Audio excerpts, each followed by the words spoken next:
Okay, we're going to go ahead and call a meeting to order. Like if they can't agree with it, you know what I mean? He was open. We will start tonight with the Pledge of Allegiance. If everyone could rise for the pledge. I pledge allegiance to the flag of the United States of America, and to the republic for which it stands, one nation, under God, indivisible, with liberty and justice for all.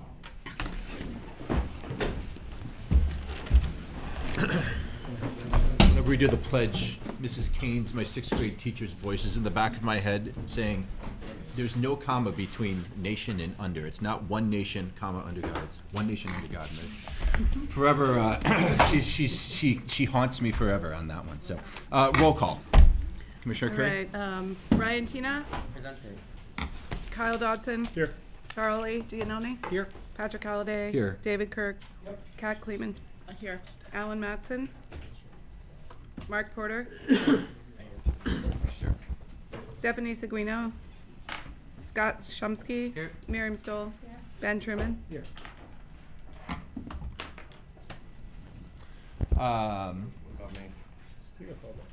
Oh, you We'll get to you in have just a second. You're special. Stephanie just walked in.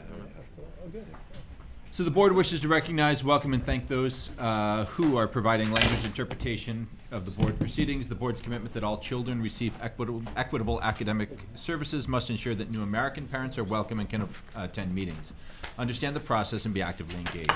Interpretation of proceedings honors, respects, and values our new American parents and students. The board asks the public and the media to respect and understand the importance of this interpretation. Oath of office. Did I see Nikki here? She already did. Oh, I'm sorry. I didn't. No, it's fine. Okay. Well, then, I'll add you officially to the roll call. welcoming Kevin Garrison, new commissioner from Ward 7. Thank you. Congratulations, Kevin.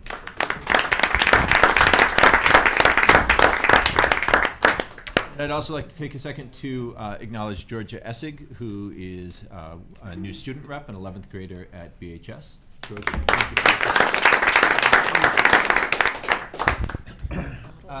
Moving on to approval of the agenda. If we can get a motion to approve the agenda. Commissioner Seguino, seconded by Commissioner Stoll. Any amendments to the agenda? Commissioner Stoll? Yeah, I'd like to add something close to the top of the agenda if we can. It's a deficit reduction motion that I will be presenting tonight. And do we have a second for the motion? Seconded by Commissioner Chena. I'm going to put that in as our new number 7 in front of all of the committee after the consent agenda in front of the committee, if that's okay. That's perfect, thank you. Any other amendments to the agenda? Commissioner Shumsky. The previously circulated motion. You want me to summarize it better? Or? It's in paper here. Do you want to pass it out? Yeah, let's. Okay. It's a motion regarding a previous investigation by the district into 3 citizens of the community. So, do we have a second? Commissioner Kirk seconds it. I will put that as our new number 8. So the ad hoc superintendent search committee would now bump down to number 9. Any further amendments to the agenda? Commissioner Kirk? Yeah, has to do with the question about, I'd like to make a motion later on about the athletic department budget and finding out what's going on. Okay.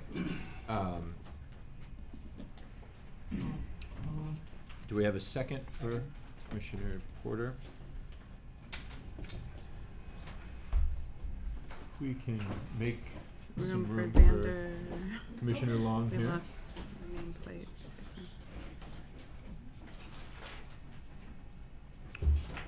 Okay.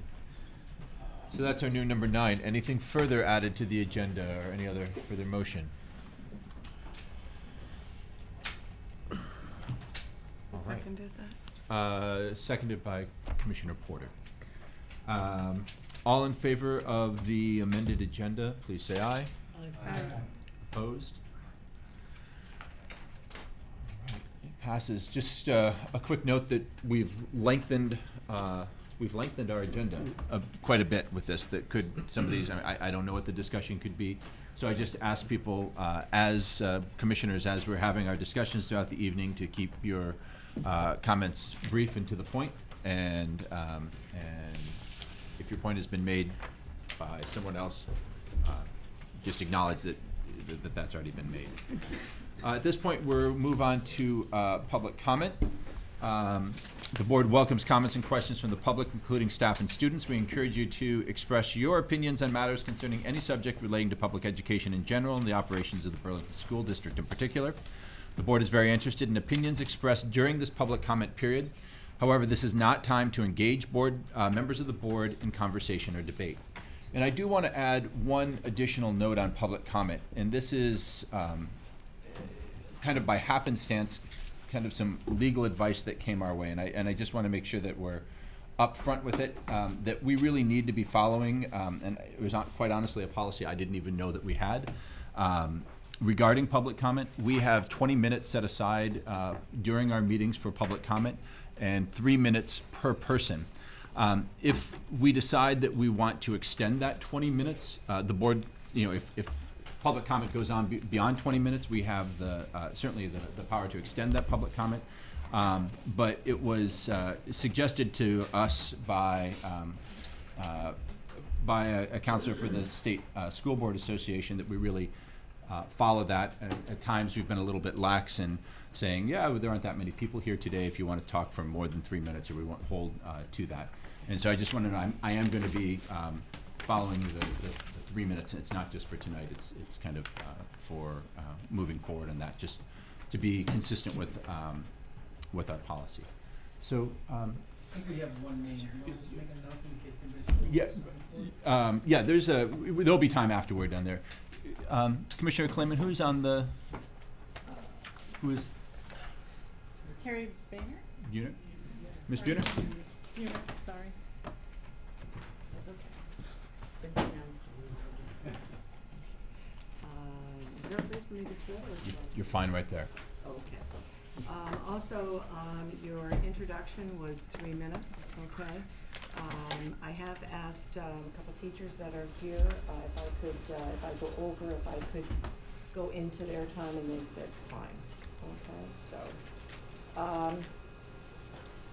I come before you tonight to talk about basically 3 topics. Okay, the first one is Kevin, welcome. Okay, it's been a long time since I've seen you. Okay, I can still remember where you sat in my classroom. Okay, so congratulations. Okay, the second topic is around this. Okay, this is a double heart bracelet that I made. Okay, and I wore this double heart bracelet tonight because it made me think of the recent relationship between the school board and the teachers. You can see the 2 hearts, but they're not attached. There is a space between them. The space between the 2 hearts has widened since March of 2014. I came before the board on July 21st and introduced exhibits of evidence that question a conflict of interest on the part of 2 school board commissioners regarding the hiring process of an assistant principal candidate. Although the board found the 2 commissioners to have no conflict of interest in this matter, what came out of the hearing process was a concern over Commissioner Liz Curry's comment after my presentation. She ignored the evidence and stated the reason the 2 commissioners were cited as having a conflict of interest was motivated by cultural diversity. She stated this at a time when I could not comment or make a rebuttal to her remarks. My record as a teacher who has had a culturally inclusive curriculum in their classroom for 45 years stands. I had wanted an apology from Ms. Curry and mentioned that to the chair of the school board. Now, 1.5 months later, what I want more than anything else is not an apology, but a commitment by the board, including all commissioners, to establish an open dialogue environment to ensure when anyone raises concerns over educational or cultural issues that it's done in a form that allows all sides a chance to voice their opinion with respect and therefore avoiding the unproductive accusations that silence one so that the discussion becomes a monologue. Here we have two hearts with a space between us. We can decrease it, that being the space. But remember, it was not the teachers that caused the space or the gap. This board broke the bond between us. Yet with that understood, the two groups can close the gap and move forward each other because in their heart, they want what is best for students, all students. The third issue, gap between the hearts, has widened due to the recent history of the grievance process.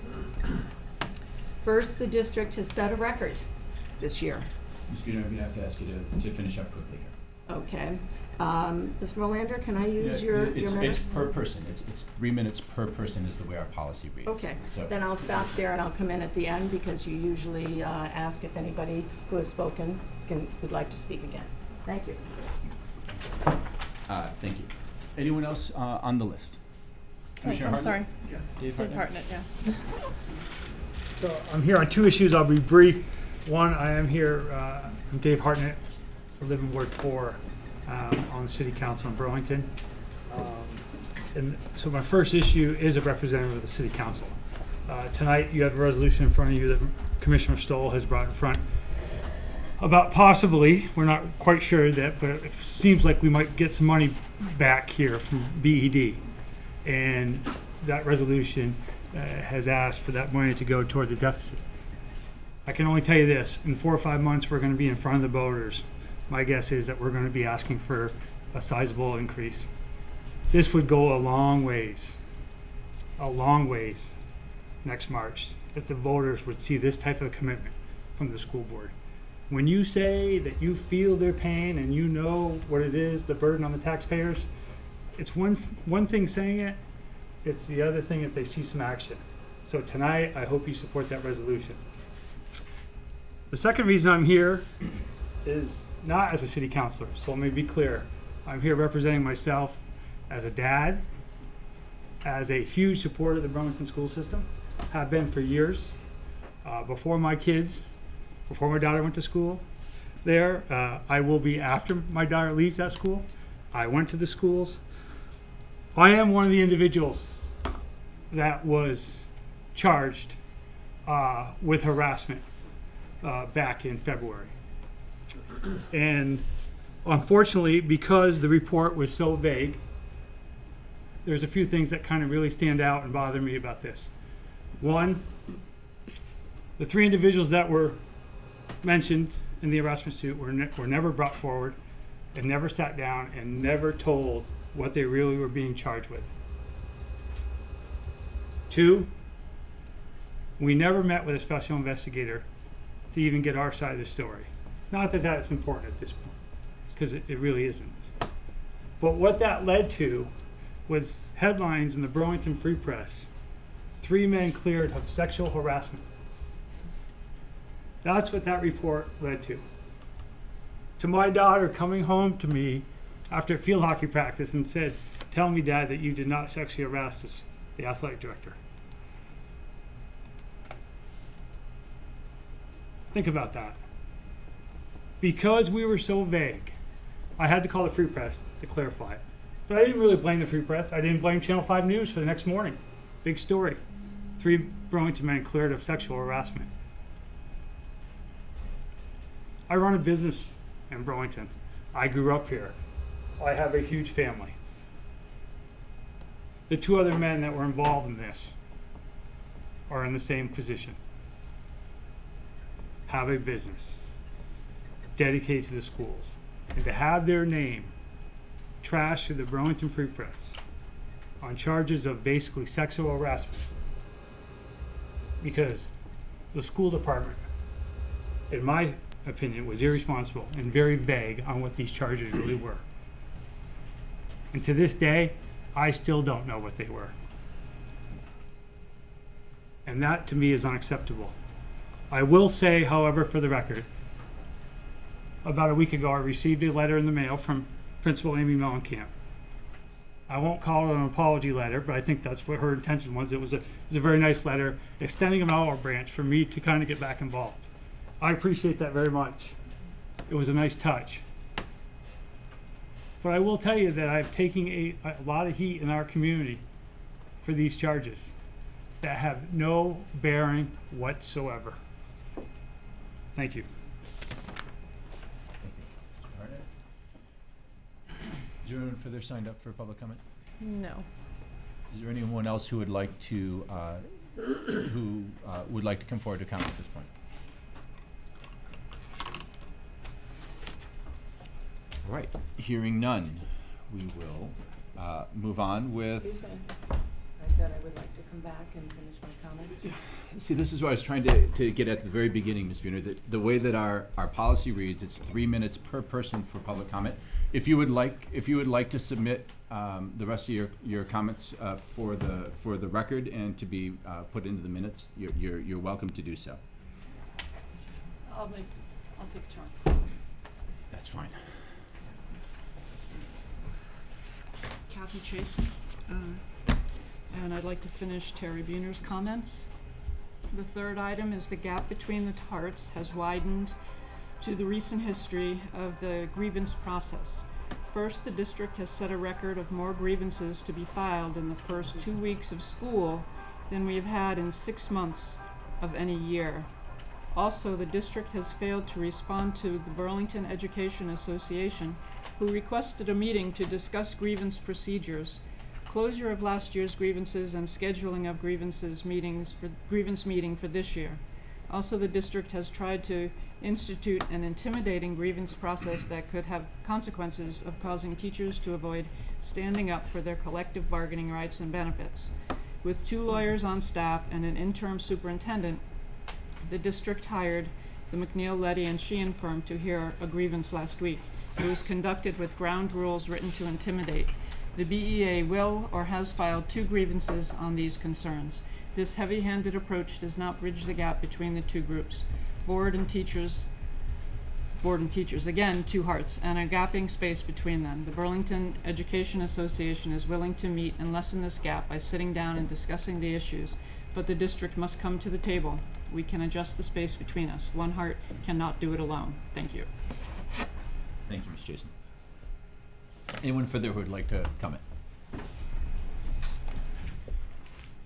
Seeing none, we do have time set aside for reflections on the board, and again, I would ask for them to be on topic and to be brief if anyone feels the need to respond or to reflect on public comment.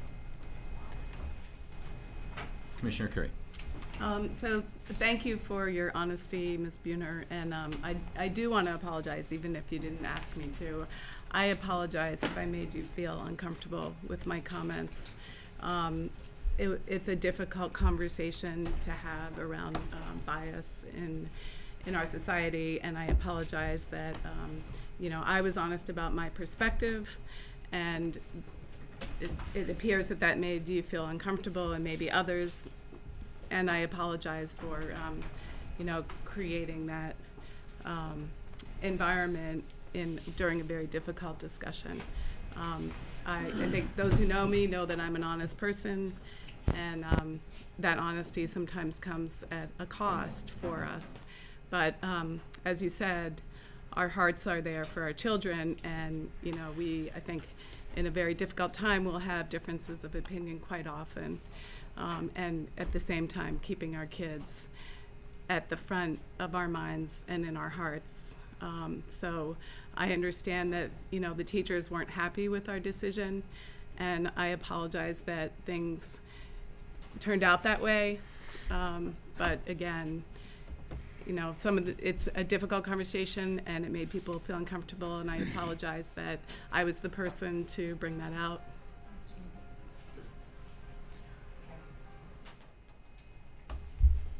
Anyone further on the board that wishes to reflect?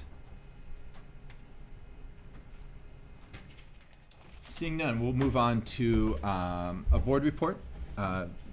As Amy Dixon from Partnership for Change is going to be presenting on some of the work that the partnership has done. As she's getting ready, I do want to just make an announcement. I assume all board members received this, but on the evening of October 1st, there is a regional Vermont School Boards Association meeting for Franklin, Chittenden, and Grand Isle, the Franklin and Chittenden Grand Isle regions. Please respond to Carrie Lamb at the Vermont School Boards Association if you're interested in going. Dinner starts at 5 p.m. with the presentation to follow, including Secretary Holcomb, who will be at the meeting as part of the. What time did you say it was again? The dinner starts at 5, which is in advance of the program. So if anyone needs contact information for responding to that, please let me know and I can pass it on. Can I just add to that? I think that's also the time in which regional representatives to the state board are elected. That's right. And I think, you know, it's something where it would be good if the board does have some kind of voice at that level. I know Jill Evans had done that in the past for a couple of years, so I would encourage, if anybody's thinking about it, that that's the meeting at which this occurs, and it's a good time to get involved. I'll read straight from the email. If you're interested in running for the VSBA board, please contact the office. We will be sure you receive information you need. We encourage board members to notify us of interest in advance. Nominations are also accepted from the floor of the regional meetings. Thank you, Commissioner Mattson.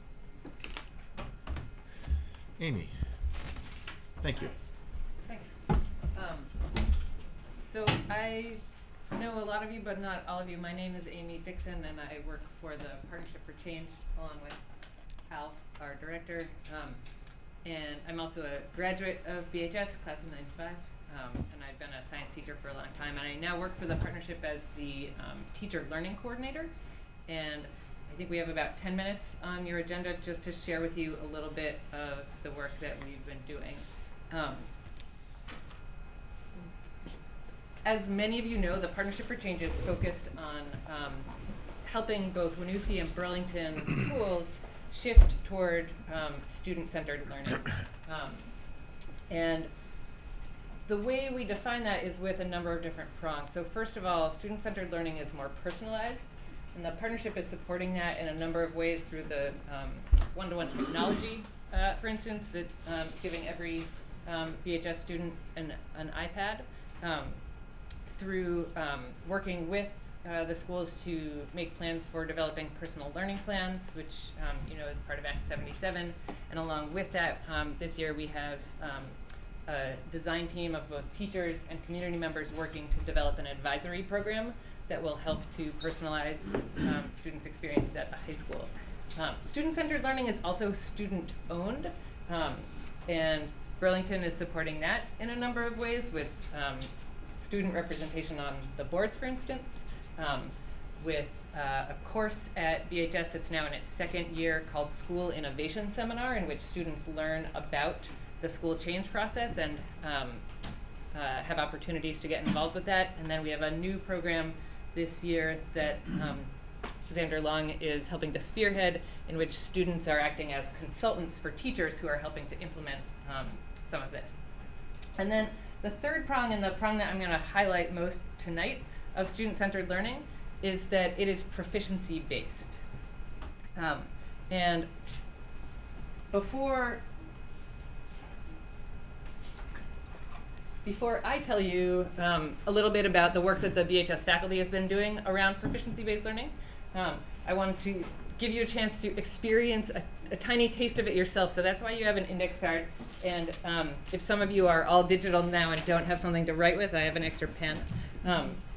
But great. So on your index card, take a moment, and we only have, I'm going to pass some pens around, so if you need one, just take it when it comes. We only have 10 minutes here, so I'm going to give you all about 60 seconds on your index card. This is not a quiz. You're not handing this in. Just for your own thinking. When you hear the phrase proficiency-based learning, what comes to mind? What are some elements of that that you think are important? You don't move on until you've mastered. On your index card. Thank you.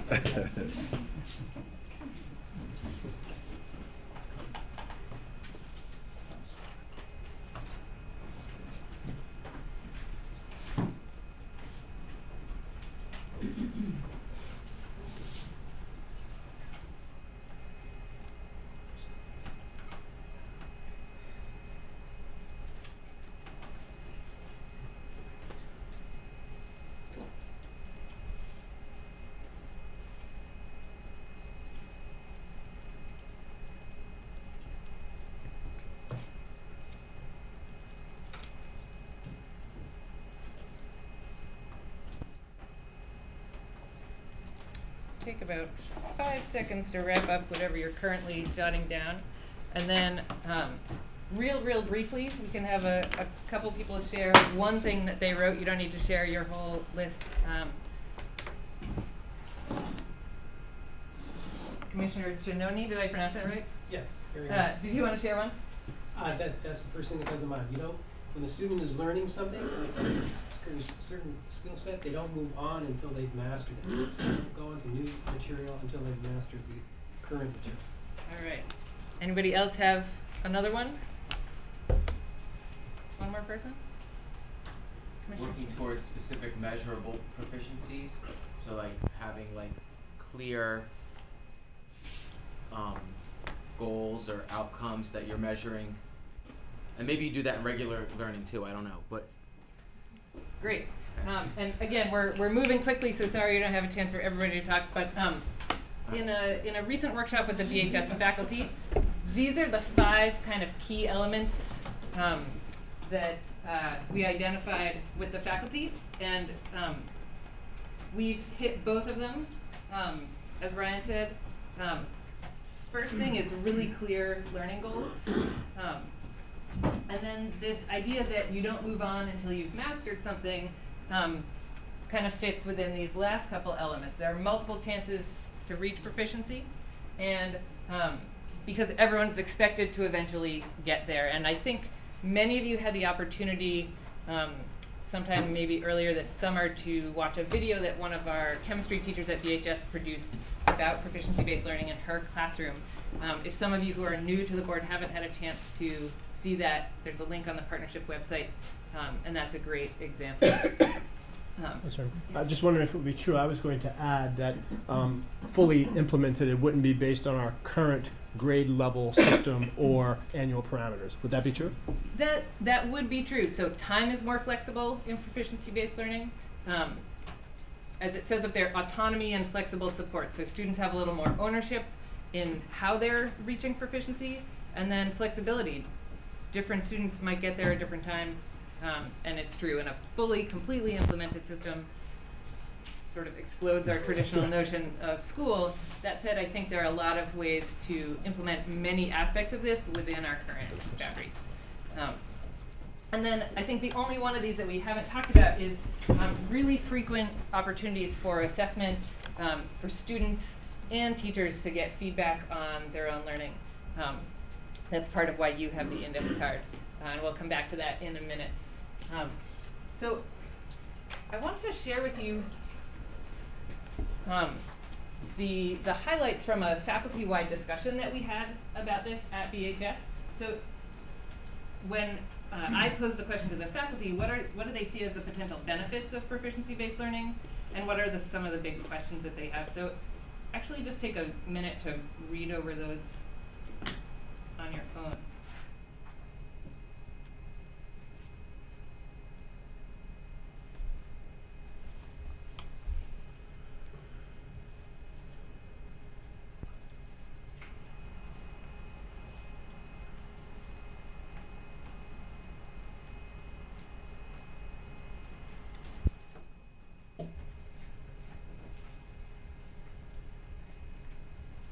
So I think, as you can see from those thoughts from teachers, they see this as a potentially really beneficial way of teaching and learning, and are grappling really thoughtfully with how do you start implementing it. Asking for opportunities to talk across their department areas to make sure that as they're defining learning targets in each subject, those translate across disciplines. Really grappling with some of the things that I think Kyle was referring to as how do you kind of live in this hybrid system.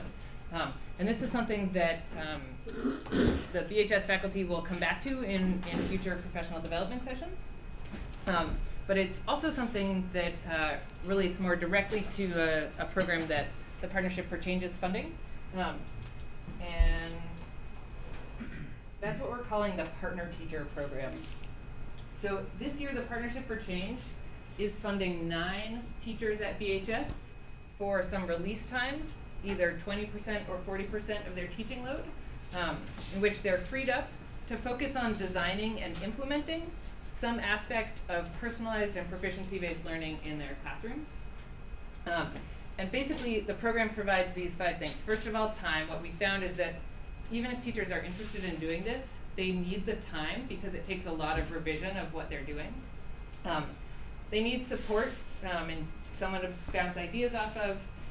They need models, so we're supporting their visits to other schools in the area and in New England that are doing this kind of work. We're giving them opportunities to collaborate with each other. And finally, everything we do, we feel like is more authentic if students have a real voice in the process. And so I referred earlier to a program that Xander Long is helping to spearhead, in which 6 BHS students are acting as consultants for these teachers. So as the teachers are developing new ways of teaching and learning, their consultants are helping them get feedback, helping them do research. And then finally, just to give you a sense of the teachers who are participating in this program, 2 of our ELL teachers, Beth Evans and Susie King, are developing a new course at Burlington High School for newcomers to the American education system, and that's a completely proficiency-based course. So students are not necessarily in it for the whole year. They're in it for as long as they need to be, and then they're moved out. 2 BHS science teachers are developing and teaching this year a new science seminar based on student independent projects. And then Molly Heath, who's the teacher who made the video that many of you saw, is also more fully implementing her proficiency-based system in chemistry. We have 3 teams working in English and social studies, one 9th grade team, a 10th grade team, and then an 11th grade English teacher, all of whom are working on implementing various aspects of proficiency-based learning, and in some cases more interdisciplinary humanities teaching in their classrooms. And then finally, Herb Perez and Beth Brody, who's actually an Edmonds middle school teacher who has a lot of expertise about advisory, are working on designing an advisory program for next year. So,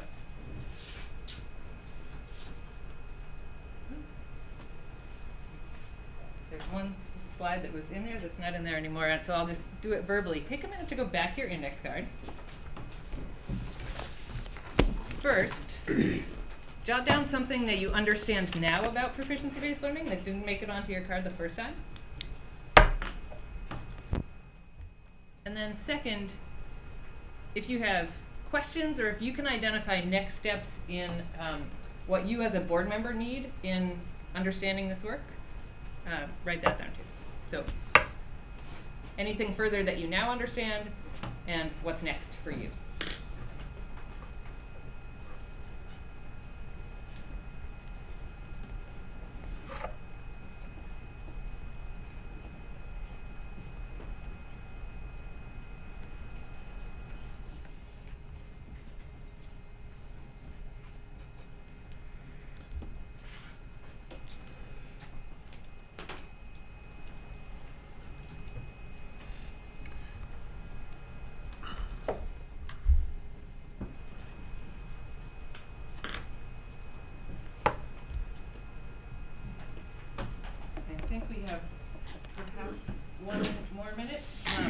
if anyone wants to share out anything they wrote on their card. Both things or just the question? Why don't you share both things? Data driven was the first thing I learned.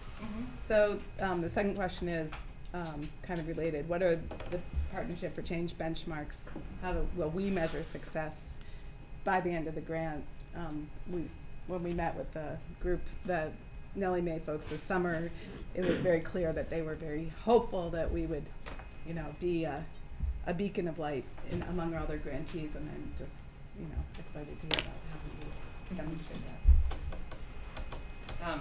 I'll answer that really briefly and say that the teachers participating in this program are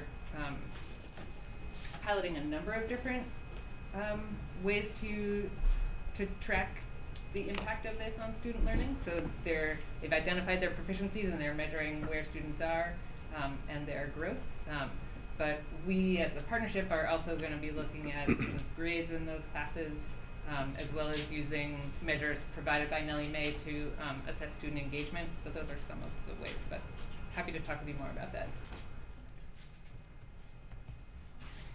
Anybody else? Yeah. Yeah, I was wondering what the latest connected to Liz is do we have a sense of the current odds of renewal of the grant and what sustainability measures are put in place in the event that we don't get the money? It takes time and money to do this work. Well, currently we're working with a consultant, Cross and Joptis, that Nellie Mae has hired, and for the next few months they're going to be helping us develop a sustainability plan. We will be reapplying for the grant for another 3 years. That's due by the end of October, and we would get up to half of the amount that we received in the first 3 years if we're successful. Okay. And that'll probably come out around January. We'll know if that happens, that we get the probably renewal. A little later but we're going to be working closely with the district and the board about how does that look as far as supporting sustainability. I know that there are some UVM faculty who've been a part of working with Partnership for Change with Alan and Barry Tinkler, have both been involved in various ways. And I just want to encourage, there's some really exciting research and publication opportunities that come out of the work that you're doing here that, one, it's going to bring some attention to what's going on at BHS, but it also, it informs the larger community, and to just encourage you to all of us to pursue those, because I think there's some real value. And it's piggybacking on what Liz said in terms of, we have data that we're tracking, and this is a real life laboratory. So.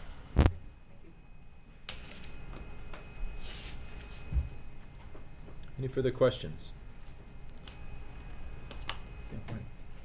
Could proficiency-based learning be used to train the board or staff people, so that they have to kind of keep doing training till they demonstrate they get it? I don't think that I can answer that question. Well, in theory. Absolutely. Okay. Yeah, and post anything.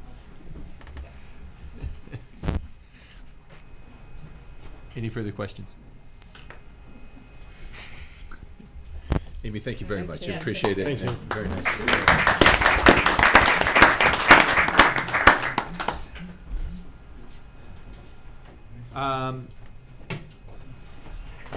Realizing this is kind of shown up in two different places, but we'll go ahead and deal with it right here. The update on superintendent search. Commissioner Chino. All right, so since we last met, the search ad hoc committee has had 2 meetings, although one of them we had a recess and then met again, and we're currently in recess from our second meeting. And the reason being is we're being really conscious and careful that, and mindful in our decision making. Does that mean you want me to put that on? No, you're good. Oh, okay. Sorry. I'm really distractible too. So, okay. So anyway, we're in recess, and where we're at is we have received. Am I allowed to say how many bids we received? Is that okay? We have to be careful with contracts and stuff. We received out of our request, our RFPs. We received 3 bids, and we're currently deliberating them. So tomorrow night we're gonna have a meeting in which Thursday. I keep doing that. Okay. Like yesterday, I told Hal I would see him today, but it's actually Wednesday. Sorry. So, on Thursday night at 7 p.m. here, we will meet and we will be reviewing the bids and hopefully making a selection and a choice about how to move forward. We also will be confirming this, the membership of our SAC, our Superintendent Search Advisory Committee. Just so all board members and the public can be brought up to speed, where we're at in that process is I'm currently checking with the people that we want and just confirming that they can commit to the time and the schedule. And I don't think it's wise for me to share the names tonight, not out of secrecy, which is out of respect for the people till we have the coherent group, but hopefully Thursday night, we will come out of that meeting with a list of names that we can release to the public in a press release. One thing I will say about the process is I've heard many concerns from different people about the diversity of the group. And diversity, not just talking about ethnic or cultural, but socioeconomic, gender, sexual identity, wards, residents versus non-residents, staff versus parents versus general community members, etc. And so we're really looking at all these different layers and trying to put together a group that covers a broad spectrum of the community. And that's part of why it's taking so long. So I appreciate people's patience waiting for the final results, but I'm hoping that when you see our results, you'll be able to see that we did cast a wide net and bring together a group that represents a wide range of our community. So that's where we're at with SAC search bids. One other piece that we are deliberating is in the district, there is a movement in human resources towards this process called position analysis, which involves the community in the creation of job descriptions and criteria for evaluation. And that process is going to be beginning for the district. And so we are using, because of the timing, it makes sense to use this process to help generate the job description for superintendent. So there will be community input sessions for this coming up that people are welcome to attend. There will also be specific meetings that we would try to recruit people to come to generate this job description. So that will be part of our process. There's another piece that we're looking into, and people who want to hear more about it can come to the meeting Thursday night, and it is called Success Factor Interviewing. So it's another practice being recommended by this consultant. This is all being paid for by the Partnership for Change, so it's not costing the taxpayers any money. The partnership is supporting this work because it's related to student-centered learning. And we are going to be looking at this interview process. We're going to be hearing from the consultant from CSSR, the Center for Secondary School Reform, and he's going to share with us what that might offer our superintendent search process, and then the ad hoc committee will make a recommendation to the board around what we think we should do about whether or not it makes sense to integrate that piece into the process, or whether or not we're going to follow a more traditional district process for the hiring. So if people want to hear more about that, it's a public meeting and you're welcome to attend and learn more and share your opinion about that with us. Those are three things that I think are brewing. Is there anyone on the committee that wants to chime in or add something that I'm forgetting? I'm trying to be efficient but detailed. So. Brian, I'll add one thing. Okay. I just wanted to make sure that people knew that even though names will be coming out for the supervisory advisory committee, it has been an open selection process, and all the discussions regarding who going through the applications and who might be on the committee were all done in a public forum. So nothing's been done behind closed doors, and we're not going to do that going forward either. Right. I think the only thing that is that in terms of me calling people, you know, like not sharing the results yet until I talk to everyone. I'm waiting just out of respect that I would like to present a whole group and not pieces over time. But if people had come to the meetings, it was all done publicly, and also the nomination process was open to anyone. So anyone could have nominated someone or nominated themselves, and I think some people even did nominate themselves. So. David, did you want to add anything? No, you summarized it pretty good. All right, thanks. I tried. Are there any questions for Commissioner Chena or other members of the ad hoc committee? More of a request. After the Thursday meeting, can you circulate to members the SAC names? I think I should. Right? Well, so and can I build on that? Is that one of the things that will be coming out of Thursday's meeting will be the development of a press release that will be talking about the members of the search advisory committee, as well as information on the RFP decision. So yeah. So so we're hoping that as soon as we make it public to the board, that there will also be a press release that I would send out to the staff, like I did last time. I would like to do that, and then after staff receive it, then I should send it to the media. I just want to be respectful that the staff gets the message from us before the media, because I've heard some feedback from staff members that it's uncomfortable when they wake up in the morning and see something in the news and feel like they were told through the media and not from us. So I'm trying to be better about that. So. And one additional way to get information about the search is on the website. We're going to have a informative and up-to-date page that we're developing right now, and hopefully by Friday it'll be up. It'll have a matrix of what we're doing, and it'll have a statement from our chair, Brian, sort of updating people on a regular basis. So yeah, even if nothing really happens in a week, I might say, we met this week and talked about this topic. So it may not be, super exciting every week, but we're going to try to give at least ongoing updates so people feel like they're in the loop, and also they can track back and see previous updates and see the progress of the search as we go. And I guess one last thing I want to say while I have the mic is that there's going to be a lot of opportunity for community input. So anyone who couldn't commit to be on the SAC, we really would appreciate it and like it if you could come to one of our community input sessions, or if you can't, reach out to us and share your thoughts about what you're looking for in a superintendent and what you think the district needs. Because we really want this to be a process that's as open to possible as the community as we go along. Commissioner Porter. Commissioner Halliday, if you don't mind, really, just because there was a recent question as to why we were using a placement service, if you wouldn't mind just taking a 30-second spiel on. So for bringing in an outside consultant to guide us on this, the simple answer is it's best practice when you're trying to find a superintendent.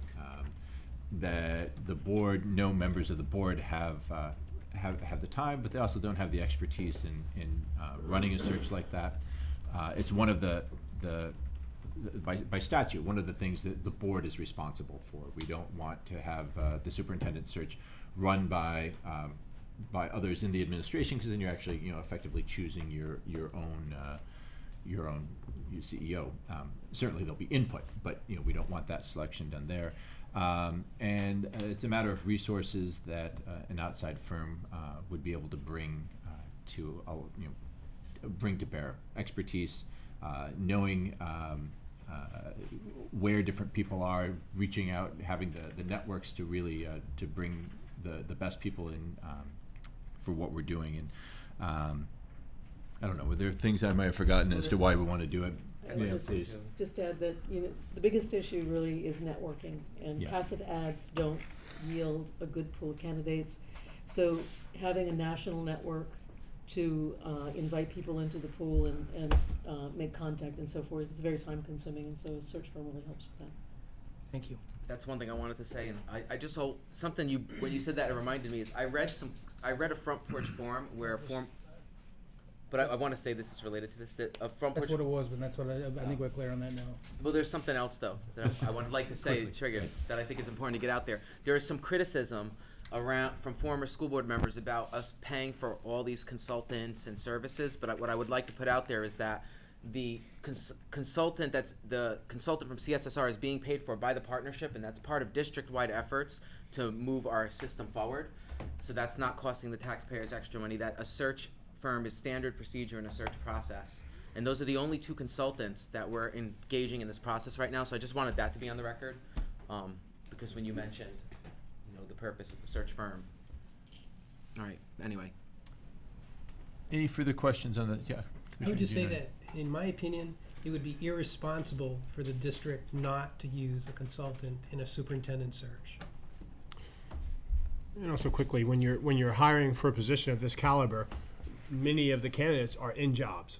They're doing something because they're good and someone has them currently. So the access of them is a very time intensive and just a more challenging thing around network. Back to Stephanie's issue about passive searches. The person we want is probably doing something good work right now.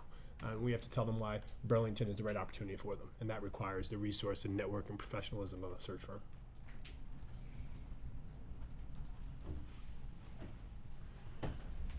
Thank you, Brian. Moving on to the superintendent's report. Superintendent Phillips, CCTA update. Yes, and I've asked, oh, here he is. I've asked Victor Prusak to speak this evening. He has been helping Paul Irish and I in meeting with parents and also CCTA. So I asked Victor to provide us with an update on the latest information. Hey, everybody. Hey. Glad I got to be here for the superintendent update because that was going to be one of my questions.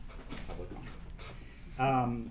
So apologize for not having put anything in writing ahead of time.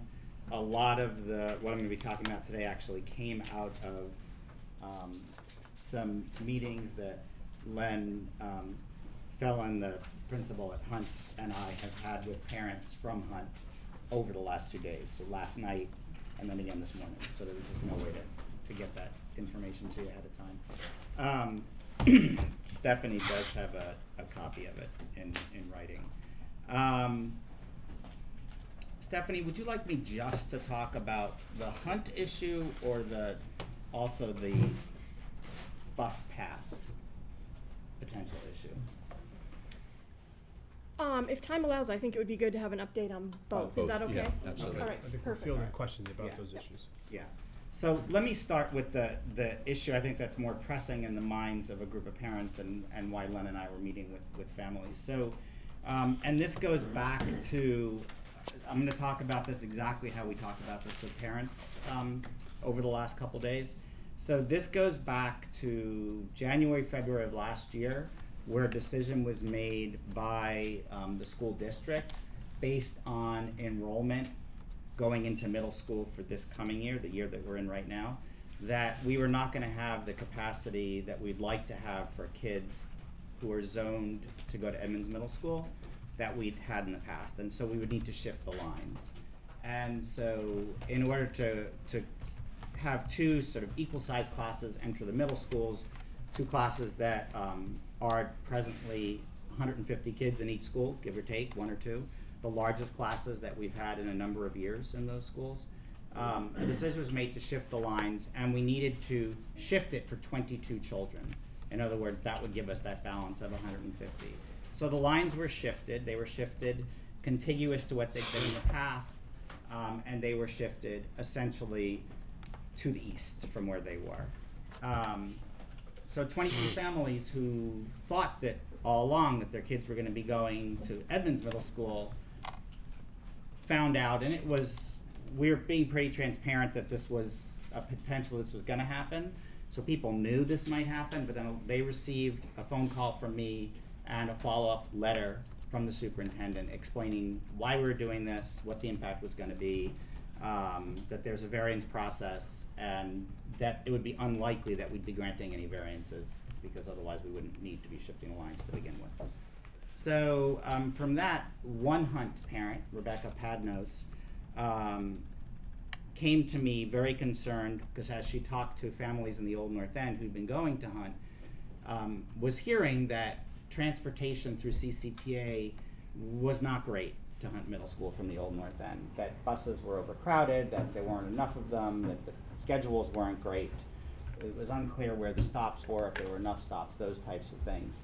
And so I met with her and in May and suggested to her that rather than just give that to me orally, to put it in writing, she could CC me, but this isn't sort of what I do in the district, at least not at the time, and to write to the superintendent, at that point Jeannie Collins, to write to the co-directors of property services, who are no longer with us, and I think she CC'd a couple other people. And I also said to her that in my experience in any school district, for things to really not get lost, it's great if there's a parent who's willing to sort of see it through, like be that point person from the community. And she said that she would do that. There was a little bit of exchange of emails, but we all know the history of what happened around, the end of May, where a number of people in this district lost their positions, changed their positions, took other jobs, and so it's one of those things that, frankly, I think got lost as far as coming up with a solution. And so over the summer, Paul and Irish and Stephanie and I started having conversations about, well, what are we going to do about this? Paul met with CCTA over the summer, and then Rebecca started a series of emails again on August 20th. And really, until the school year began, there's no way to know really what the reality was going to be. And so there was a flurry of emails from parents who've had the line shifted and a few others documenting all the problems.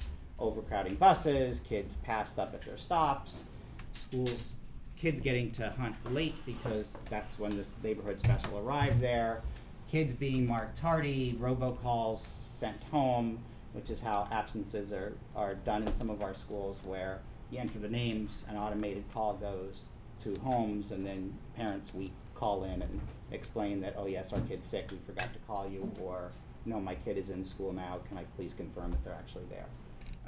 And create a lot of stress and anxiety. Len was incredibly responsive right away. I was responsive right away. And the decision was made to have these meetings with parents to really gather the data of like what are all the different concerns. And I'm not going to go into all the details of them. It's a long list of them. Some redundancy in there, some that we need to follow up on to see how accurate they are. But essentially what I've done is Len and I did some analysis of what everybody had to say. Stephanie has access to a document that has literally every comment that people shared with us, so we're not hiding anything. I should also say that CCTA has been involved in this conversation. Several people at the supervisory level at CCTA have been incredibly responsive. I mean, have called me back at 7:30 at night or 6:30 in the morning. Ridden buses, been out there at 7:15 in the morning, checking, following up with drivers when drivers are making mistakes, that type of stuff. At this point, there's still some issues. I mean, clearly. The main neighborhood special bus from the Old North End arrives at Hunt Middle School, if it runs perfectly, 3 minutes before kids are marked late. So any of you who have had a middle schooler in particular know that 3 minutes is just really not enough time to get to your locker, unload your stuff, especially a 6th grader, first time in middle school, sometimes first time in a locker, get into class seated on time. Now, Len has put a process in place where kids are not marked late, but that's not the issue. Len is not comfortable with the fact that kids are coming in unsettled to start their school day, and potentially missing some instructional time. If there's any kind of delay at all, if a bus at BHS, a district school bus is there with its little stop sign out, that delays the CCTA buses dropping kids at BHS before it gets to Hunt, that throws the whole thing off. If it rains, it's going to throw it off. When it starts snowing, it's going to throw it off. So there's that issue. There's the issue that there's overcrowding on that bus and other options that are there. And then the other option that could relieve some of this overcrowding is a bus that leaves the Old North End at 7:15 in the morning, gets to Hunt at around 7:30, 7:35, which is 20 to 25 minutes before the kids need to be there. And there's concern on the part of these parents that their kids should not have to be getting on a bus that early to get from the Old North End. There's also a question, and CCTA is going to look into this these next few days, whether that 7:15 bus actually even has capacity, because what we heard from a family that has been having kids on that bus for the last 5 years is that bus is often full. So how did we get to this point, other than the shifting of the lines? Enrollment has increased. So there's more kids at Hunt, period, and so there's more kids riding buses.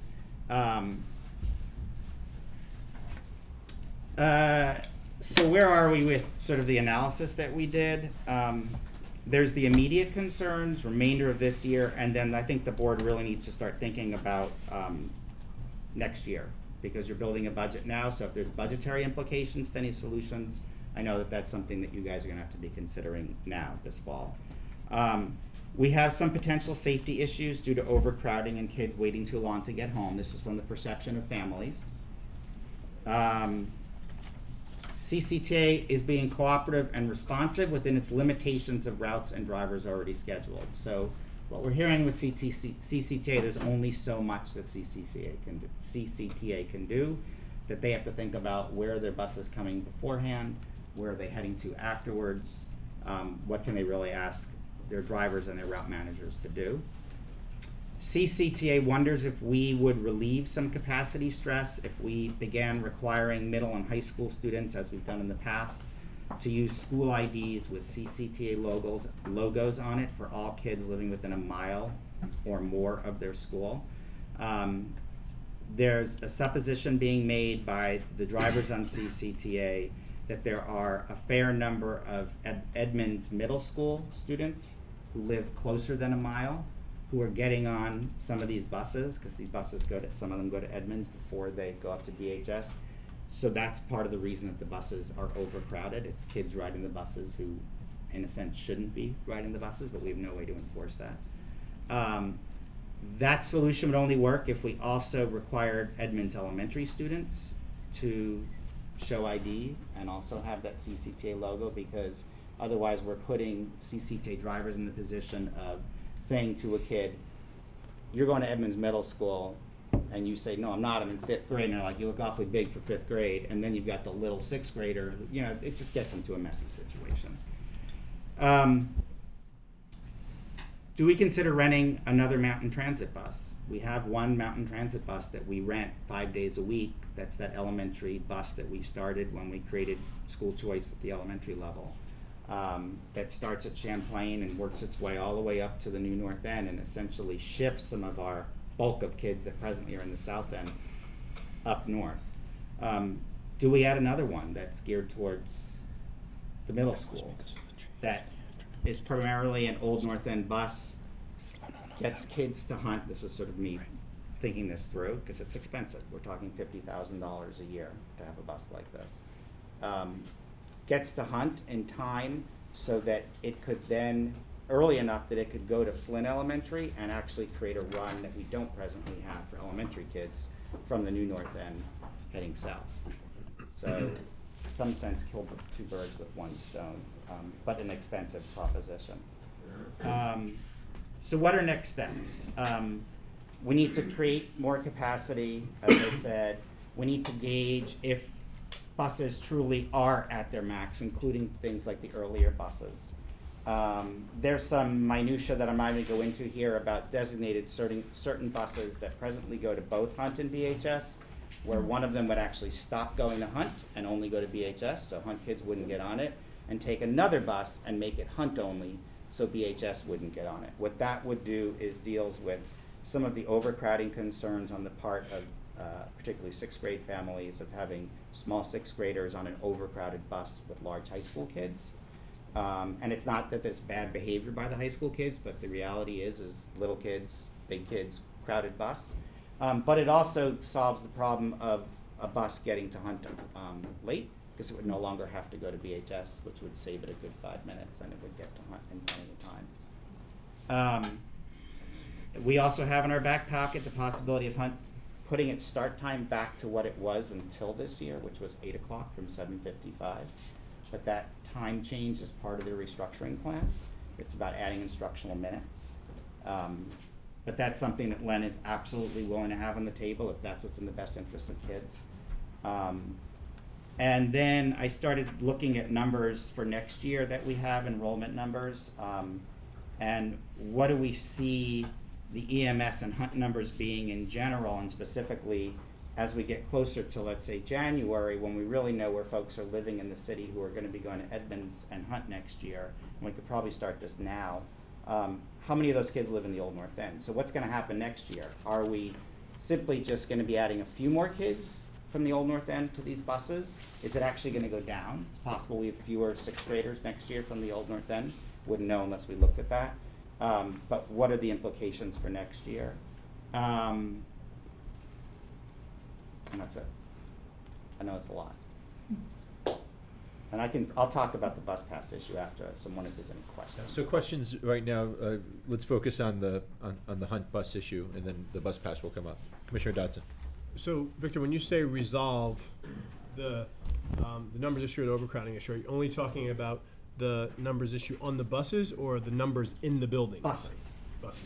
Purely, I'm not this talking is about the capacity of our buildings at right, this point. Right. And from the that's good clarification. From the perspective of this group of families, for them, this is a huge issue right now. So, many of you have been CC'd on email. Some of you have received phone calls, possibly stopped in the street. And so from their perspective, this is a serious, serious issue. It's creating a lot of anxiety for them. Len is taking this very seriously, and not just to placate them and make them feel good. He feels this is a serious issue as well. I feel this is an equity issue. The Old North End, because of its location, right in the middle of everything, is always the place, it seems, that are impacted by these types of conversations, changes in enrollment. You know, if we go back 8-9 years, there was a conversation of closing the 2 elementary schools in the Old North End. Nobody was talking about closing Champlain in order to shift socioeconomic, balance in the city. And so there is a feeling based on past history that it's those kids who have things most compromised for them. There was even a few comments that were made where it's a shame that it took a few middle-class families to be impacted in order for this to be brought out publicly. And as we know, that's often the case in cities across the country. That's not just endemic in Burlington. And so I personally believe this is an issue of equity. And so while $52,000, if that's where we land with needing a school bus, if we can't work this out, we need to really think about that and this group of kids. Commissioner Sereno? I wonder if I could just talk about the decision on how to allocate kids to Hunt. And could the equity issue have been solved a step backwards and reallocated kids in a different way so that it didn't so differentially affect them? And is that a solution for next year? I mean, it probably persists. Is that the solution next year? I don't think that's the solution to the transportation issue. We're still going to have the transportation issue. It just might be from somewhere else in the city.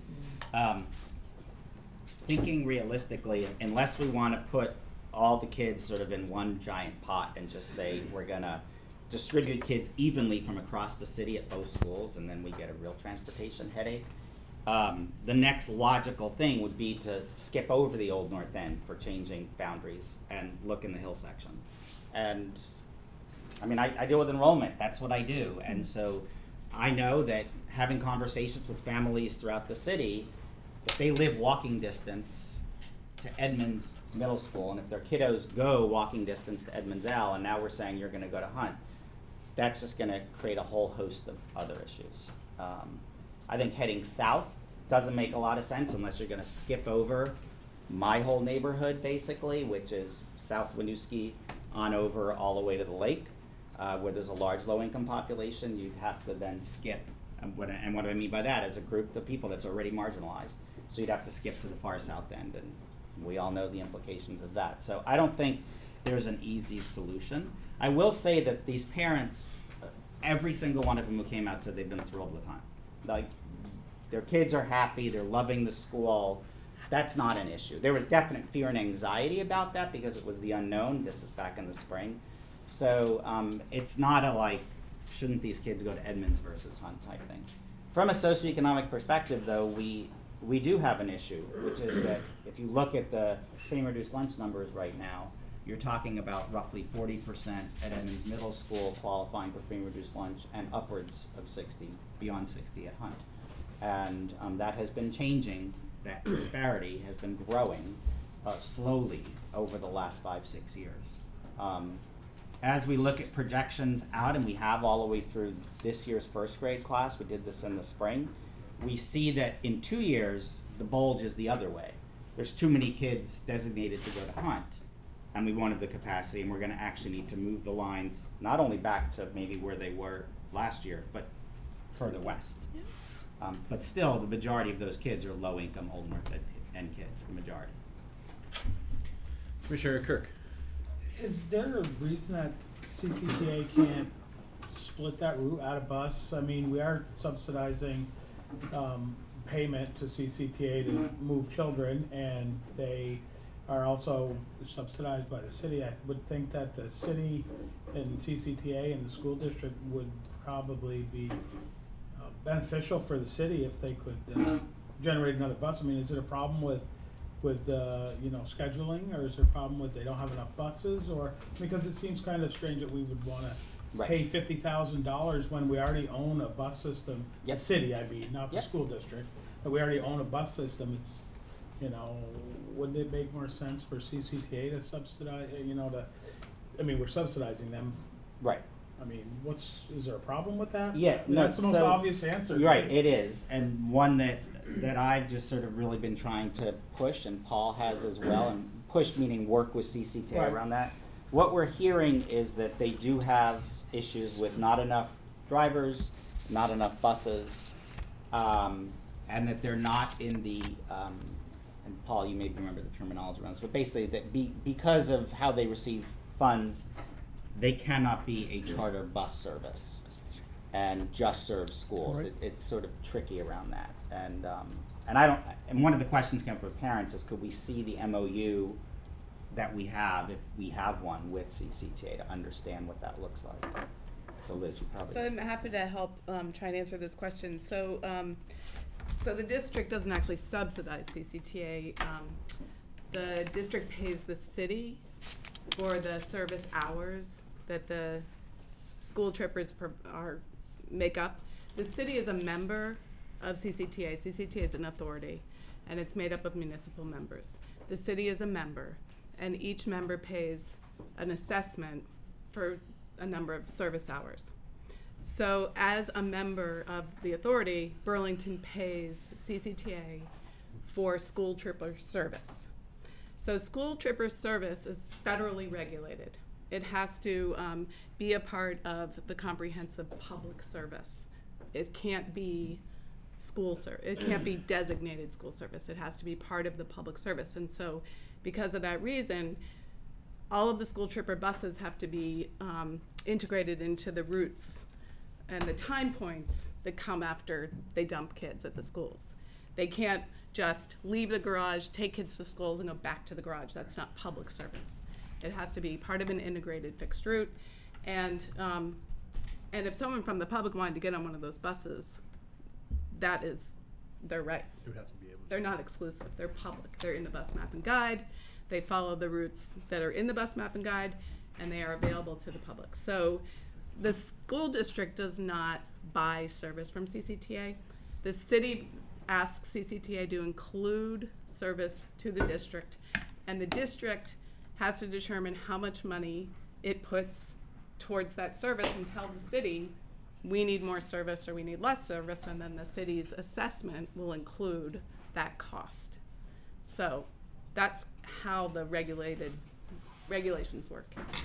With that being said, if buses are overcrowded, doesn't that warrant a safety issue just from CCTA standpoint? I mean, the bus is legally only supposed to hold 67 people. Then if it's holding 75 people, that's a safety issue, and should that warrant another bus on that route? There's only the ability to put another bus on the route if someone pays for it. I understand that. But if we're putting 75 people on a bus, and we're paying. So I think there's a yes and no answer to what you're asking, and in the sense that yes, CCTA has a willingness to try and figure this out, but the conversations we've been having is that we're reaching the limitations of what they can do.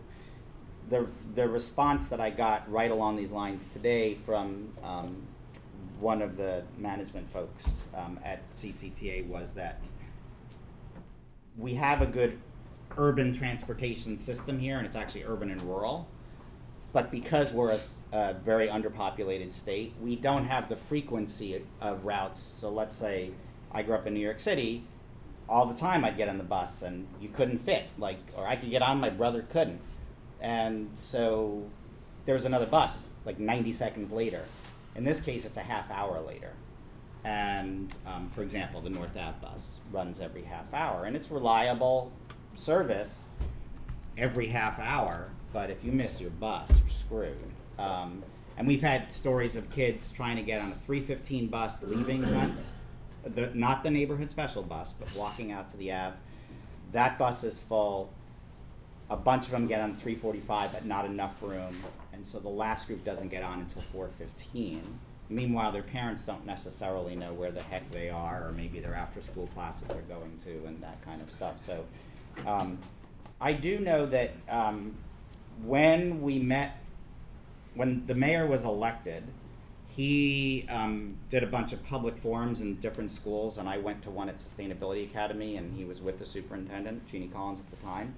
And we brought up the CCTA issue just in general about could we access them with greater flexibility than we have been able to, work with them a little closer. And he said, I sit on their board as mayor, and if you run into real problems, you definitely want to see me and see what we can do. I don't think we're at that point yet, but I think soon Stephanie and Paul, if they're not getting what they need from CCTA, that might be a next step in the process. And I agree that a better route would be to use CCTA and not have to use a school bus. I would say that a fair number of the parents we met with don't agree with that. They feel that using public transportation is just not gonna work, not safe, when the weather changes and gets dark. I mean, all those types of things. And I'm not belittling that. It's, it's the question of what do we want to pay for. And I had the conversation where if we pay $50,000 for there's $50,000 we can't spend on something else that's going to impact children in the school district. And those are the types of decisions that the board will make. I said it's not a given that, and I was just being honest, it's not a given that we're just going to suddenly say, yep, we're going to spend $50,000 and get a school bus. Commissioner Porter, then Commissioner Garrison. Yeah, I know we're looking at the capacity on the buses, but where do we take into consideration all the construction going on, right? The 150 units being built on Patchen Road, which will be multiple bedrooms. Luckily we've skirted the Shelburne Road build because it's on the South Burlington side, so they're going to have to deal with old motels that are now apartment buildings. But and then Plan BTV had a lot of ingrowth taking place. So I know you're looking at 2 years. We're not far off that from much bigger demographics occurring. Yep. Filling in down there. And I mean, what are the plans for that? So this is, how do you handle that? It's a bigger, that's that bigger discussion. This is not just, that's why I was saying there's like the short term, there's the midterm, and then there's the long term. And I agree, it's way beyond just next year. I've talked to this board just in my role at dealing with new student registration and enrollment, that what we're seeing is that our numbers are going up.